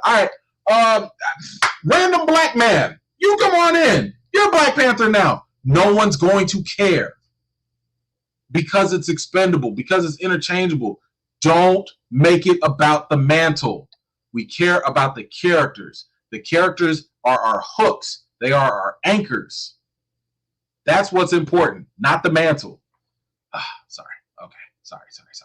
Oh my God, education is on the menu tonight. They really need to stop. I know, Ron, I'm trying. I don't know. I want to help you get your Recast T'Challa campaign to Marvel Studios. They need to see these videos and fan concern. Thank you so much. I mean, look, tweet them. Hashtag Recast T'Challa. Tweet them. The point is that Marvel is not listening. I'm not saying that they haven't heard. I do believe they've heard. But because we don't have, the 80, 100,000 Snyder Cut fans, like they came in big numbers. That's why they caused so much pressure on WB. Their numbers were big. I mean, right now we only have 35,000, a little bit over on the Recast T'Challa petition. And the thing is, I do expect that to fully grow. It's not going to grow right now. It's going to grow as people see the movie, as people see what happens. Because right now, there's still a group. I mean, we got the Recast T'Challa folks here. Then you have the people over here that are kind of like, Marvel would never kill them off. Maybe he'll come back after. Right there. When you see the movie, maybe you'll come on over to the side. Then you got other people that are like, I'll just eat up whatever Marvel gives us. You can't sway them. Then you got the people that think that Recast T'Challa is disrespectful, but it's incredibly difficult for them to actually support that argument. Because, again, there's never been a history of recasting ever being disrespectful. Literally, people have made up this excuse all of a sudden today. They've all of a sudden been like, well, but what about it's disrespectful to Ryan Coogler and Kevin Feige? So this is about them? I thought it was about Chadwick. Which one is it? Because if you're saying it's disrespectful to Chadwick, I don't think these videos we just showed support that. If you say it's disrespectful to, Ryan Coogler and Kevin Feige and the cast and crew, so this is about them? Which one is it? Is it about Chadwick or is it about everybody else? I'm thinking it's about Chadwick. That's why I'm not focused on all these other arguments. It's weird. It's so weird how people just come up with these things. The mental gymnastics, I tell you, is ridiculous. Let's see. Okay, let me get these here. But yes, K-Pack, look, sharing it, trying to get, listen, I'm going to be trying to get on different outlets, different mediums. I'm going to try and write articles. Basically, the more noise that can be made about it, the bigger platforms. I don't know, maybe even if we can get a celebrity. If a celebrity got on board with this, the whole point is there are more people out there that are unaware, ignorant of why this is a problem, the importance and significance of T'Challa, and what Chadwick Boseman actually believed, that Marvel's going to lean on that. They're going to be like, no, we're safe. Nobody's going to care about these recast T'Challa folks because we have enough people that just don't know, and we'll be fine there. So my goal is to get more of these people that just don't know. I need to educate them. I need to open their minds and have them understand that this is a bigger problem than what, you know, that people assume. I mean, because when we sit here and talk about Chadwick Boseman, when he was saying that there's room for more leads, this is what I'm saying. Because the lead role of T'Challa is a career game changer. People come up with this weird thing. Oh, there's too much pressure. No actor's going to want to do that. No actor wants to change their life. No actor wants to see. When did we stop? Wait a minute. And then there's this other idea about, what is it? That whatever the next actor is going to be, they're not going to be good. People are going to make fun of them. When did Marvel stop being terrible at casting talent? Who have they miscast? Even when they do a casting, like I would say the worst casting they did was Idris Elba as Heimdall. Only because Idris Elba is fully capable of doing more. Idris signed on for this, of course, and he admits that that was a mistake. But we still like Idris Elba. Marvel doesn't miss when it comes to casting. So if they really had their hearts in the right place to recast T'Challa, you don't think that they're going to find the next best thing? They're going to find some quality. Don't get it twisted. They will. They will get that right. And here's the thing. When they find that right actor and they tell a fantastic story, all of y'all, everybody going to eat it up. Because we, as the audience, as fans, we're like sports fans. Winning solves everything. When you put a good product up, we might not believe it. You got, wait, who is this rookie? What is this play? What is this new coach? All of a sudden, touchdown. Uh-oh, home run. Uh-oh, three-pointer at the buzzer. What are we doing? We sitting there cheering. We don't believe things until they happen. We feel things and doubt because we're afraid of the unknown. That's why so many people are so against the idea of recasting, because they don't know, they don't see, they don't want to deal with the unknown. All right. Let me get to these. I'm sorry.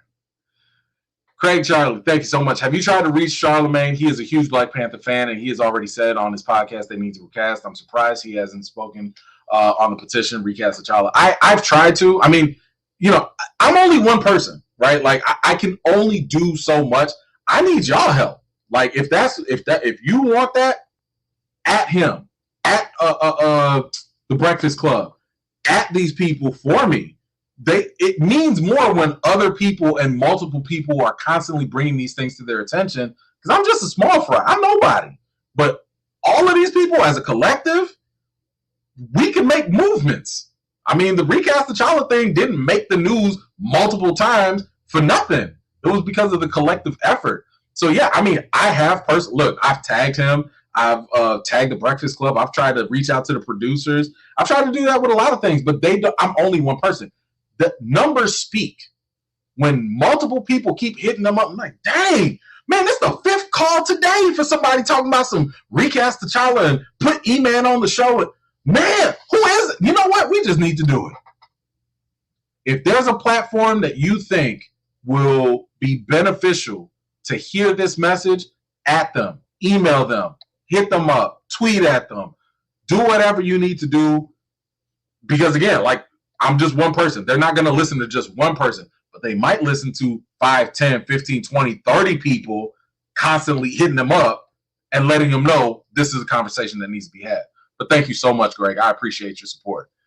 Kimberly Allen, in fairness, if God forbid Tom Hiddleston were to be lost, I definitely don't think that they recast them. All in all, I agree with it. Possible. You know, I'm just saying this is what we have now. And I'm just saying that there are possibilities. There are possibilities. We have options. That's all. Oh, man. Brother, Derek Gaines. Brother, you win. All right, you win the chat. Thank you so much, brother. I appreciate you so much. I watched Avengers Assemble.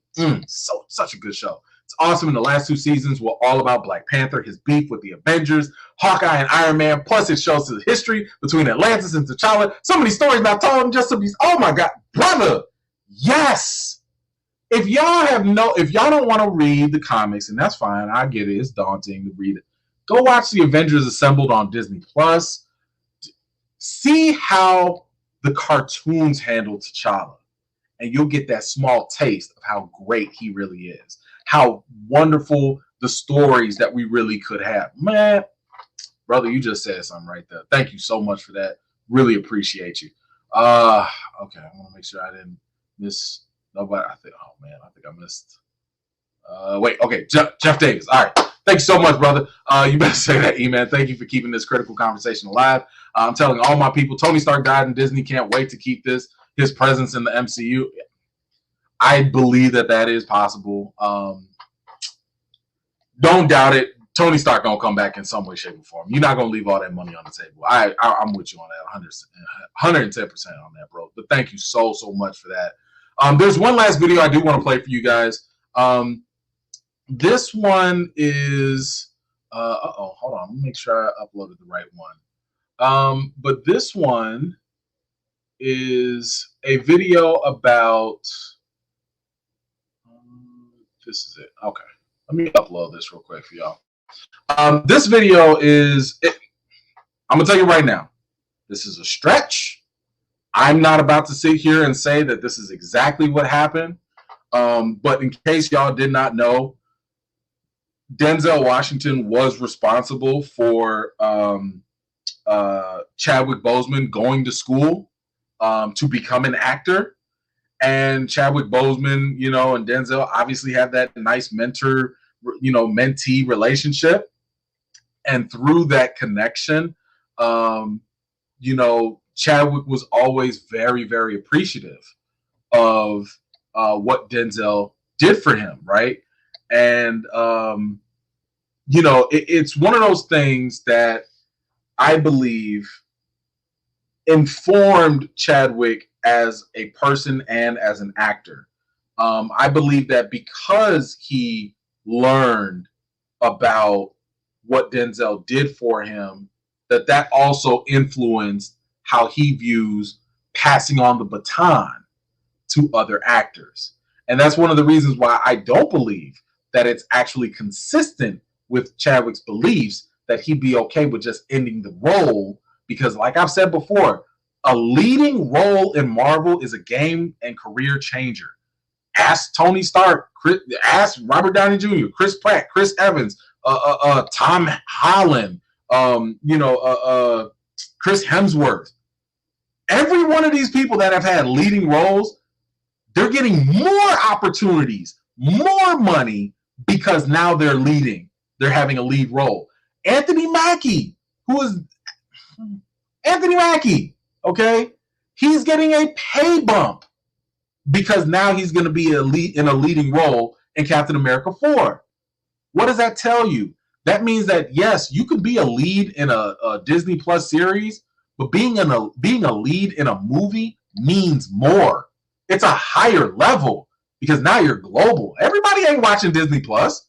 Everybody gonna watch some movies. So when you're a lead on a TV show, that's fine.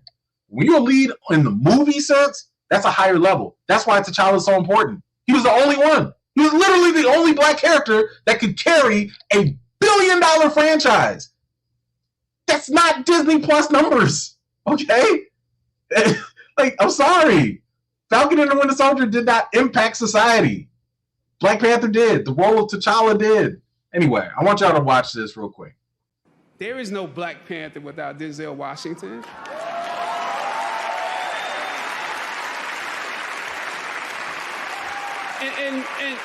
And not just because of me, but my whole cast, that generation stands on your shoulders. You helped pay for his schooling, part of it, and he said that there wouldn't have been a Black Panther if it wasn't for Denzel Washington. There are always those that came before. There wouldn't be a Denzel without a Sidney, or a Sidney without a James Edwards, or James Edwards without whoever the guy was back then. It's our job to pass the baton and share what we know, and it's my job. That's the way I look at it. Can't take it with you, so all you can do is leave it here. He did all he could do with what he was given, and he left it here for us to enjoy. Chad will live forever, period. Yeah. I mean, Denzel's right. There's always going to be someone else before and after. There's going to be someone else that's going to come after Chadwick Boseman. That is the role of an actor, to pass the baton. And it is not the job for us to limit the opportunities. That's why I've said multiple times, this ain't about Shuri. It ain't about the mantle. I want all of them to be elevated at the same time.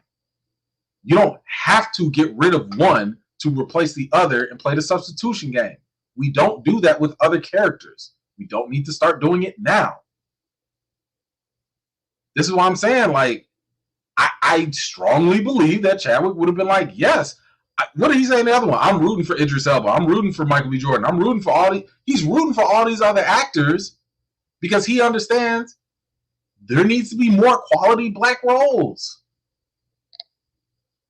So y'all really, so when Marvel says we're gonna make Chadwick proud, I just have to ask myself, are you though? Are you? I'm pretty sure Chadwick is gonna be proud as ever that the co-stars and the franchise is still going. I agree with that.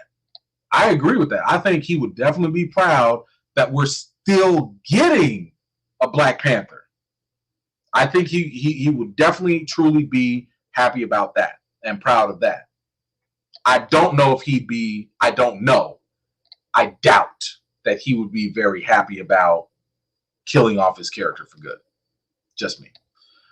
All right, guys. Whew, man, that was a lot. All right, we at this point now before we sign off. If y'all have any other random questions, comments, something like that, we can entertain a couple of those. I am so sorry if I missed anybody else. I don't see anyone. Oh, did I miss anyone? Okay, no, I don't think I missed anyone else too much, but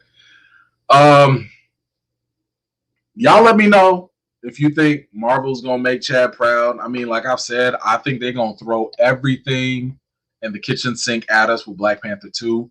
I think they are going to give us black girl magic. The representation with black women is gonna be phenomenal. And I'm here for it. I think that they are going to put a lot of money behind this production. They are going to do a whole lot. And they're going to do the best they can. But you're talking about a big $1 billion movie, or at least coming off the heels of $1 billion, and you rolling with your whole bench. You ain't even got your franchise player. You got the whole bench. Maybe somebody will step up. I don't know. We'll see.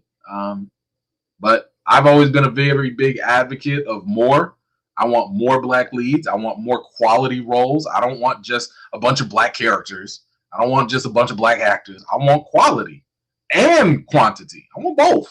And we can do both because we've seen them do both with other characters. What we got here? Kimberly Allen, thank you so much. What do you think Chadwick would feel about The Harder They Fall? Love it. Shoot, if not be in it, he probably would have been in it. What? Oh man, listen. I mean, I've heard Chadwick in other interviews, and I forget what movie he was talking about, but like he's a movie fan, like when I think it was John Boyega he was talking about. Don't quote me on this, but he was just talking about like, man, after I get done with this movie, I can't wait to go watch this brother's movie. Like this man loved movies. And he went to Howard University, historically black college. He loves black representation. He supports black actors. Harder They Fall, man, he probably would have been in this chat with us geeking out over that trailer. Come on now. Yes, absolutely. Absolutely. I think he would have loved it based off of what I've seen him say and so on and so forth. So let's see. That's a good, fine choice. I'm cool with that. Love it. Well, we have 2 Black Widows in the Black Widow film. We can have 2 Black Panthers. We just need to have the OG. I'm with you on that.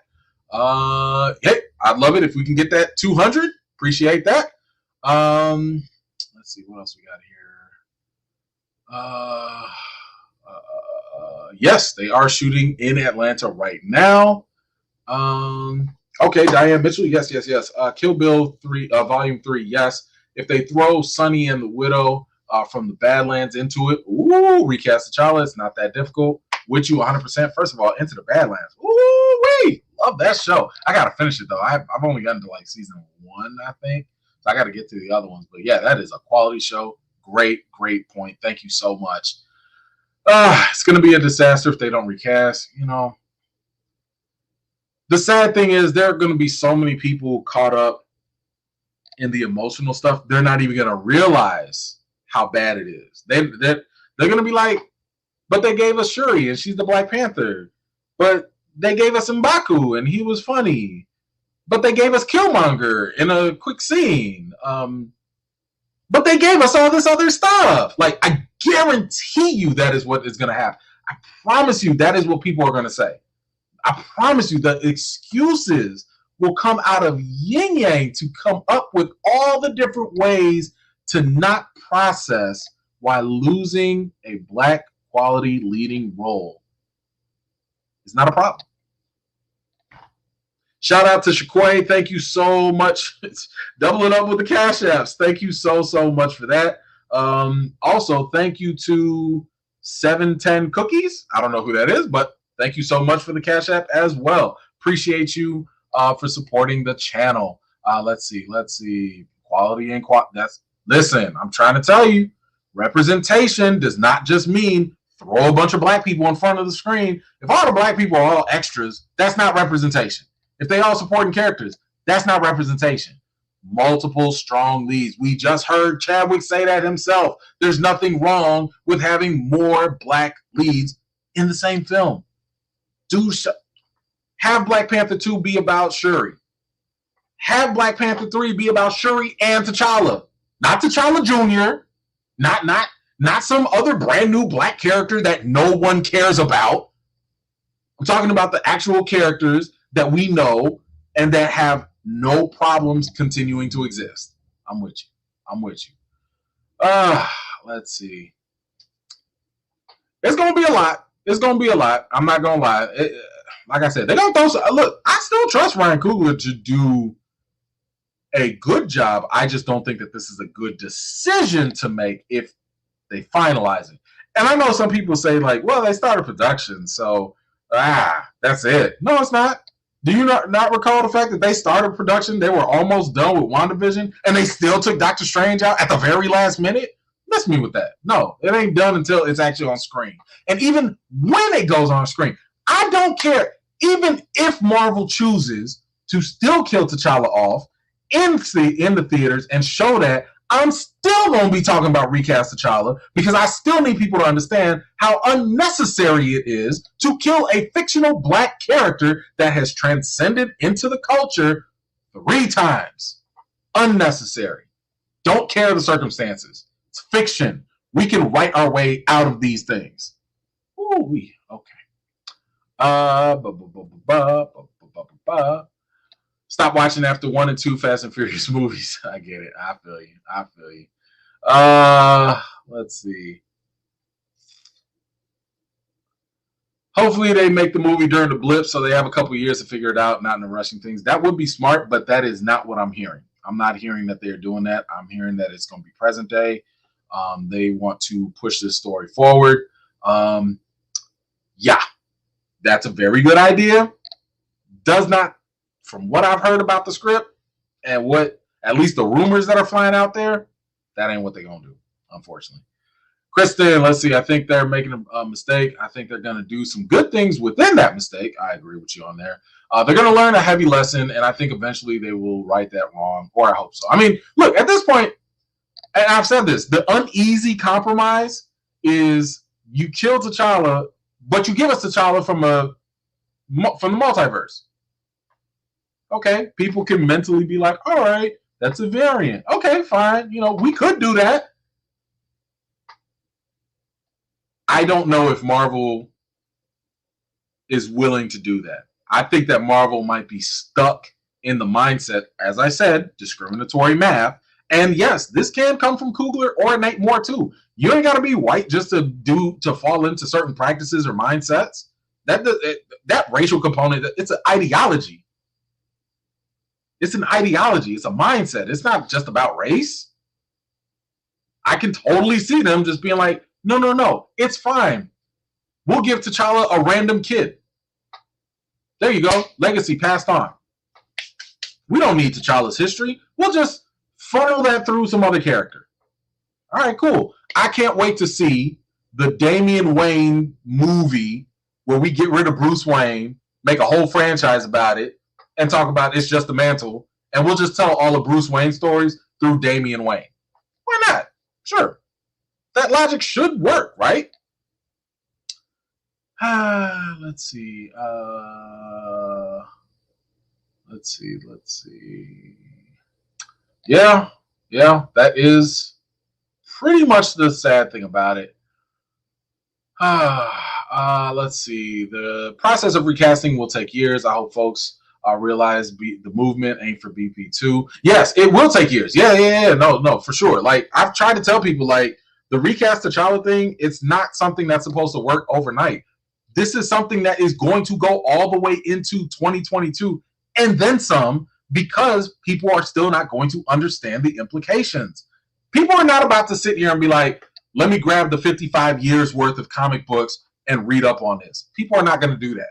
People are not going to go watch the interviews that I try to play for y'all. People are not going to go watch the animated cartoon so they can get a better feel for T'Challa. They're not going to do that. They're going to wait for only the movies to inform them. So in the meantime, it's going to be a long process to try and wake people up one by one and be like, hey, guys, there's another perspective that you should listen to.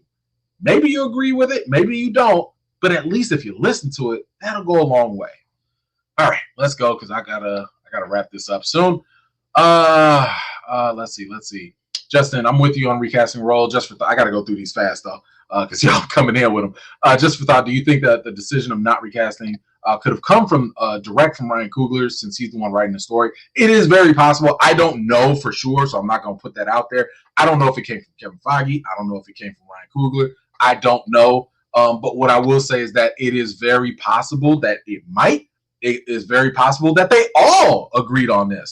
It's very possible because, like I've said, emotions can cloud judgment. People can feel like they're doing the right thing and not really have an idea of like outside thoughts. Like I said, whenever Marvel does stuff, and this is according to them, I nerd out and watch a little behind the scenes stuff, right? When they talk about working on certain projects, they go into a bubble. They don't listen to outside noise. They're not listening to social media. They're not doing, like, Kevin Feige might pick up on a couple things here and there. This is one of the reasons why I need to try and make the news. This is why I try to write articles, because I know those things are things that they look at. They look at that. They don't look at like they might look at what's trending on Twitter, but they look at what's being reported.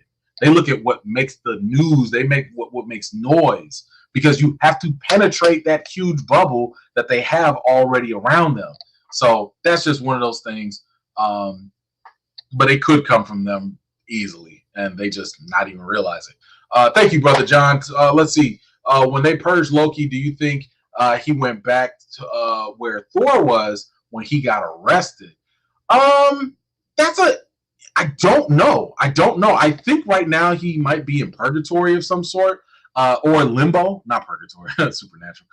It could be limbo. It could just literally be another pocket dimension outside. But then we have no idea.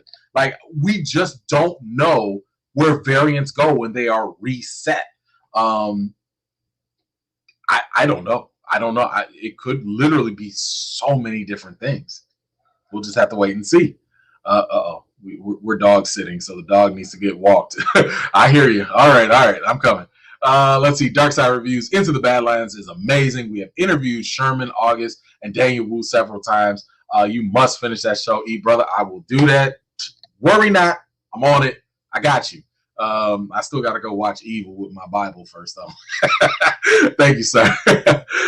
Casper Cole can exist. Just have T'Challa around. There you go. That's all I'm saying, for real. Let's see.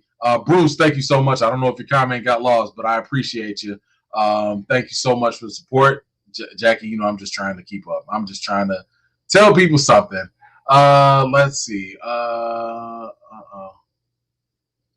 Interesting. It is ritual in Wakanda history that they would continue to hold the contest of the 5 nations. Best man earns the crown. They can't just give it to Shuri. Yeah, maybe, but who cares? Like I said, I don't care about the mantle. It's not about the mantle. It doesn't matter if the problem is not whether or not how they give the mantle to someone else. Stop thinking about the mantle. It's not about the mantle. It's about the characters. I don't care how Shuri becomes Black Panther. I'm just happy that Shuri is getting elevated. I like the fact that Black women are getting that representation that is due. I'm good with that. I don't care how you do it. Just the fact that they're having their moment to shine. What I don't want is for one group to get represented at the expense of another. That's what I don't like. That, to me, feels like crabs in a barrel mentality, where you have to step on one just to get up on top of the other. No. Put one to the side.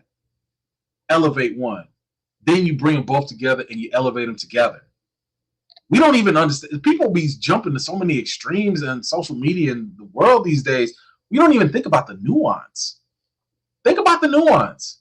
Think about how beautiful it is to just elevate everybody, to give everybody a seat at the table, to give everybody a piece of the pie. And guess what? Just make another pie. It'll be fine too. But thank you, brother, so much for. I'm sorry, I don't know what the gender is, but thank you so much. Let's see. Do I have any other? Yes, agreed. I'm with you on that. Let's see. Could be great. I do agree. Yes, I'm with you on that. Oh, there you go, Bruce. All right.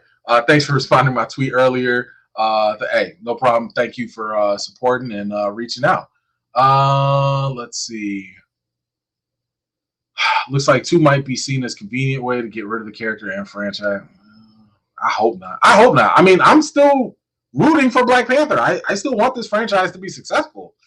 You know, I need this to work. I want it to work. That's why I'm trying to go so hard for this. Not Damon Wayans. Damian Wayne. Damian Wayne. Sorry. Maybe I did. It's live. I'll be messing up. I don't know. Let's see. Okay. Jeremiah asks a question about Kang the Conqueror. I don't know much about the character, but if he is ruthless, as I hear, why would his variant control the timeline to support the Avengers? Okay, so my theory about the whole variant of Kang thing, I think that he is just trying to do what he thinks is best. That's all. Like, I don't think he's evil. I think trying to preserve the timeline to prevent a multi-level threat has good intentions, but I think he's going about it in a terrible way. This is kind of what happens when you try to play God, right? Like, if you're a human being, and obviously you're not perfect, you're not omniscient, you're not, perfectly moral or whatever, there's going to be a give and take with all this stuff, right? So I think that if there is a Kang variant, he's just out there trying to protect the timeline, but he's just going about it in a messed up way. That's all. So, but again, hey, look, Marvel could go a different route. They could tell a different story. They could change it up, but that's just my quick thoughts on that. Let's see. I want to. Okay, let's see. Hold on. Marvel never stated that they were going to kill him off. I will come back to have a conversation in a few months. E-Man, by the way, love the channel. No, they did not state that, but the reports and rumors are out there. I will just say that I verified enough sources that I believe that they are heavily leaning towards that. I have not, to my knowledge, come out and said that they are going to. I've tried to be very careful with my language here and say that they are likely to kill him off. And that is why this whole recast thing is kind of like a forewarning. Like, yo, whatever y'all do, don't do it. If y'all put that on the table, don't do that one thing. Do anything else. 50 million different stories. Just don't do that one. So, yes, that's it. Let's see.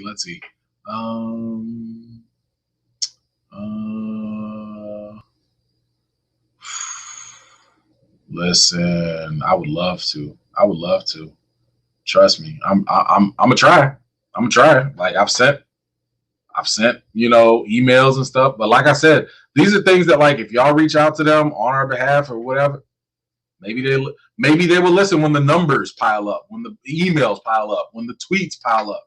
maybe that'll mean something. I don't know. Let's see. Okay. Maybe. Thank you. Appreciate you. Does it look like a simp? Every time I put this shirt on, I just have to say, does he look like a simp? Thank you so much. Let's see. Yes, I agree. Yes, this is what I'm hearing. So far, so good. Lightning Scorpion, do you think that Shang-Chi will ever have a similar impact as Black Panther? I hope so. I don't know if it will, but that's only because I'm not tapped into the Asian community. I don't know. Like, I don't know how the Asian community feels so far. Like, I know when Black Panther, the trailer came out, I was sitting here like I was geeked. You know, I mean, matter of fact, you can go look at my Black Panther trailer reaction on my channel. You can search that, right? I was super excited. I don't know how Asian people, will feel, or the Asian community will feel. But I do hope that they get a similar impact culturally. I hope that they feel proud. Well, first of all, I hope Marvel does Shang-Chi justice. Hope they do it right. And then I hope that if they do it right, that the Asian community will be well receiving of it and feel, prideful of it. So hopefully that is the case. But that's as far as we can go with that. Let's see. Can we already have a Star-Lord picking out one of the many T'Challas? Not cool. Yeah, well, yeah, I feel you on that. I'm trying to listen. The people that talk about the mantle, literally, I'm so convinced, have just heard from second or third hand knowledge about the story. They have not. If you've read it, you don't know how ridiculous you sound when you say, "Oh, but it's been passed." I'm trying to help you. I'm trying to help you not sound foolish. That's it. I'm trying to help you not sound silly. Look, just watch a YouTube video about the origins of T'Challa, the history of Black Panther. Cheat. It's okay. Go cheat. Okay, go read what's the brother's name? Rob. Comics Explain. Don't look at that. Comics Explain. Variant. There are so many out there. Dope Spill. Blurred Without Fear. Love those guys' channels. Go check them out. Go look at videos at Black Panther, and you tell me how many stories are not about T'Challa. Shuri is the only one who, by the way, she was only created like 14 years ago or something like that. So she's a really new character compared to the 55 years of T'Challa. But outside of that small little window for Shuri, T'Challa has been the main protagonist. That's the main focus of Black Panther. Him. Wakanda, secondary. Mantle, secondary. All that other stuff, secondary. T'Challa's the focus. He's the anchor. Go, just don't make yourselves look bad, please.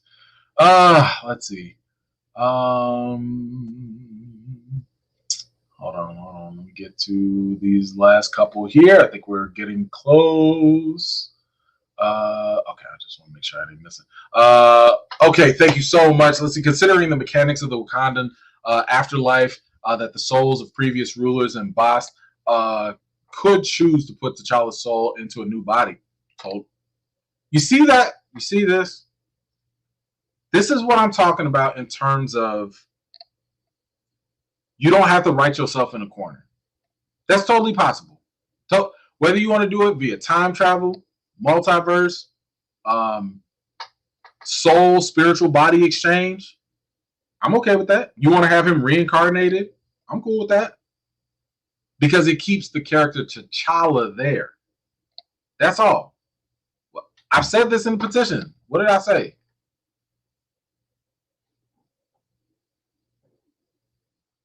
We just don't want him gone forever. That's it. That's all. Just don't kill him off permanently. Doesn't have to be. If you want to take a break, that's cool. Just don't kill him off permanently. That's really not too much to ask. There's really not too much. It's like, yo, Marvel, out of all the things you can do, we're asking that you don't do this one thing with this one fictional character that you have 110% control over their narrative. Just please don't do this one thing. Great point. Thank you so much. Okay, let's see. See, look at this. Look at this. Look at this. Look at this. This is what I'm talking about. There's so many other stories. So many different ways. So many. It's ridiculous. Okay.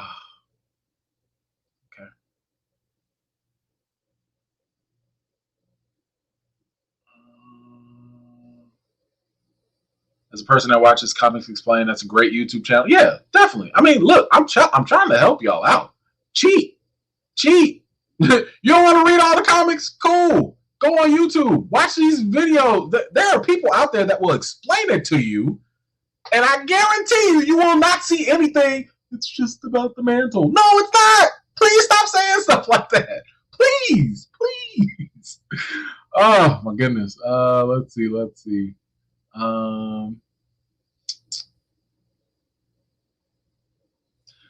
How would you think if Black Panther 2 Wakanda Forever would be a world-building film to search for T'Challa and build an outworld storyline?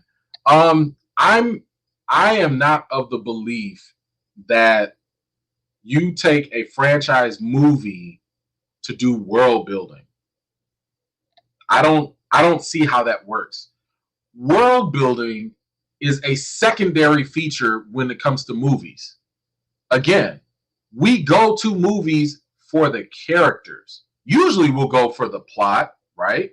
But your anchor, your hook, your main stream through is usually the characters. I mean, imagine like Lord of the Rings, expanding the world, but you ain't got no Bilbo. You ain't got no Frodo. You ain't got no Gandalf.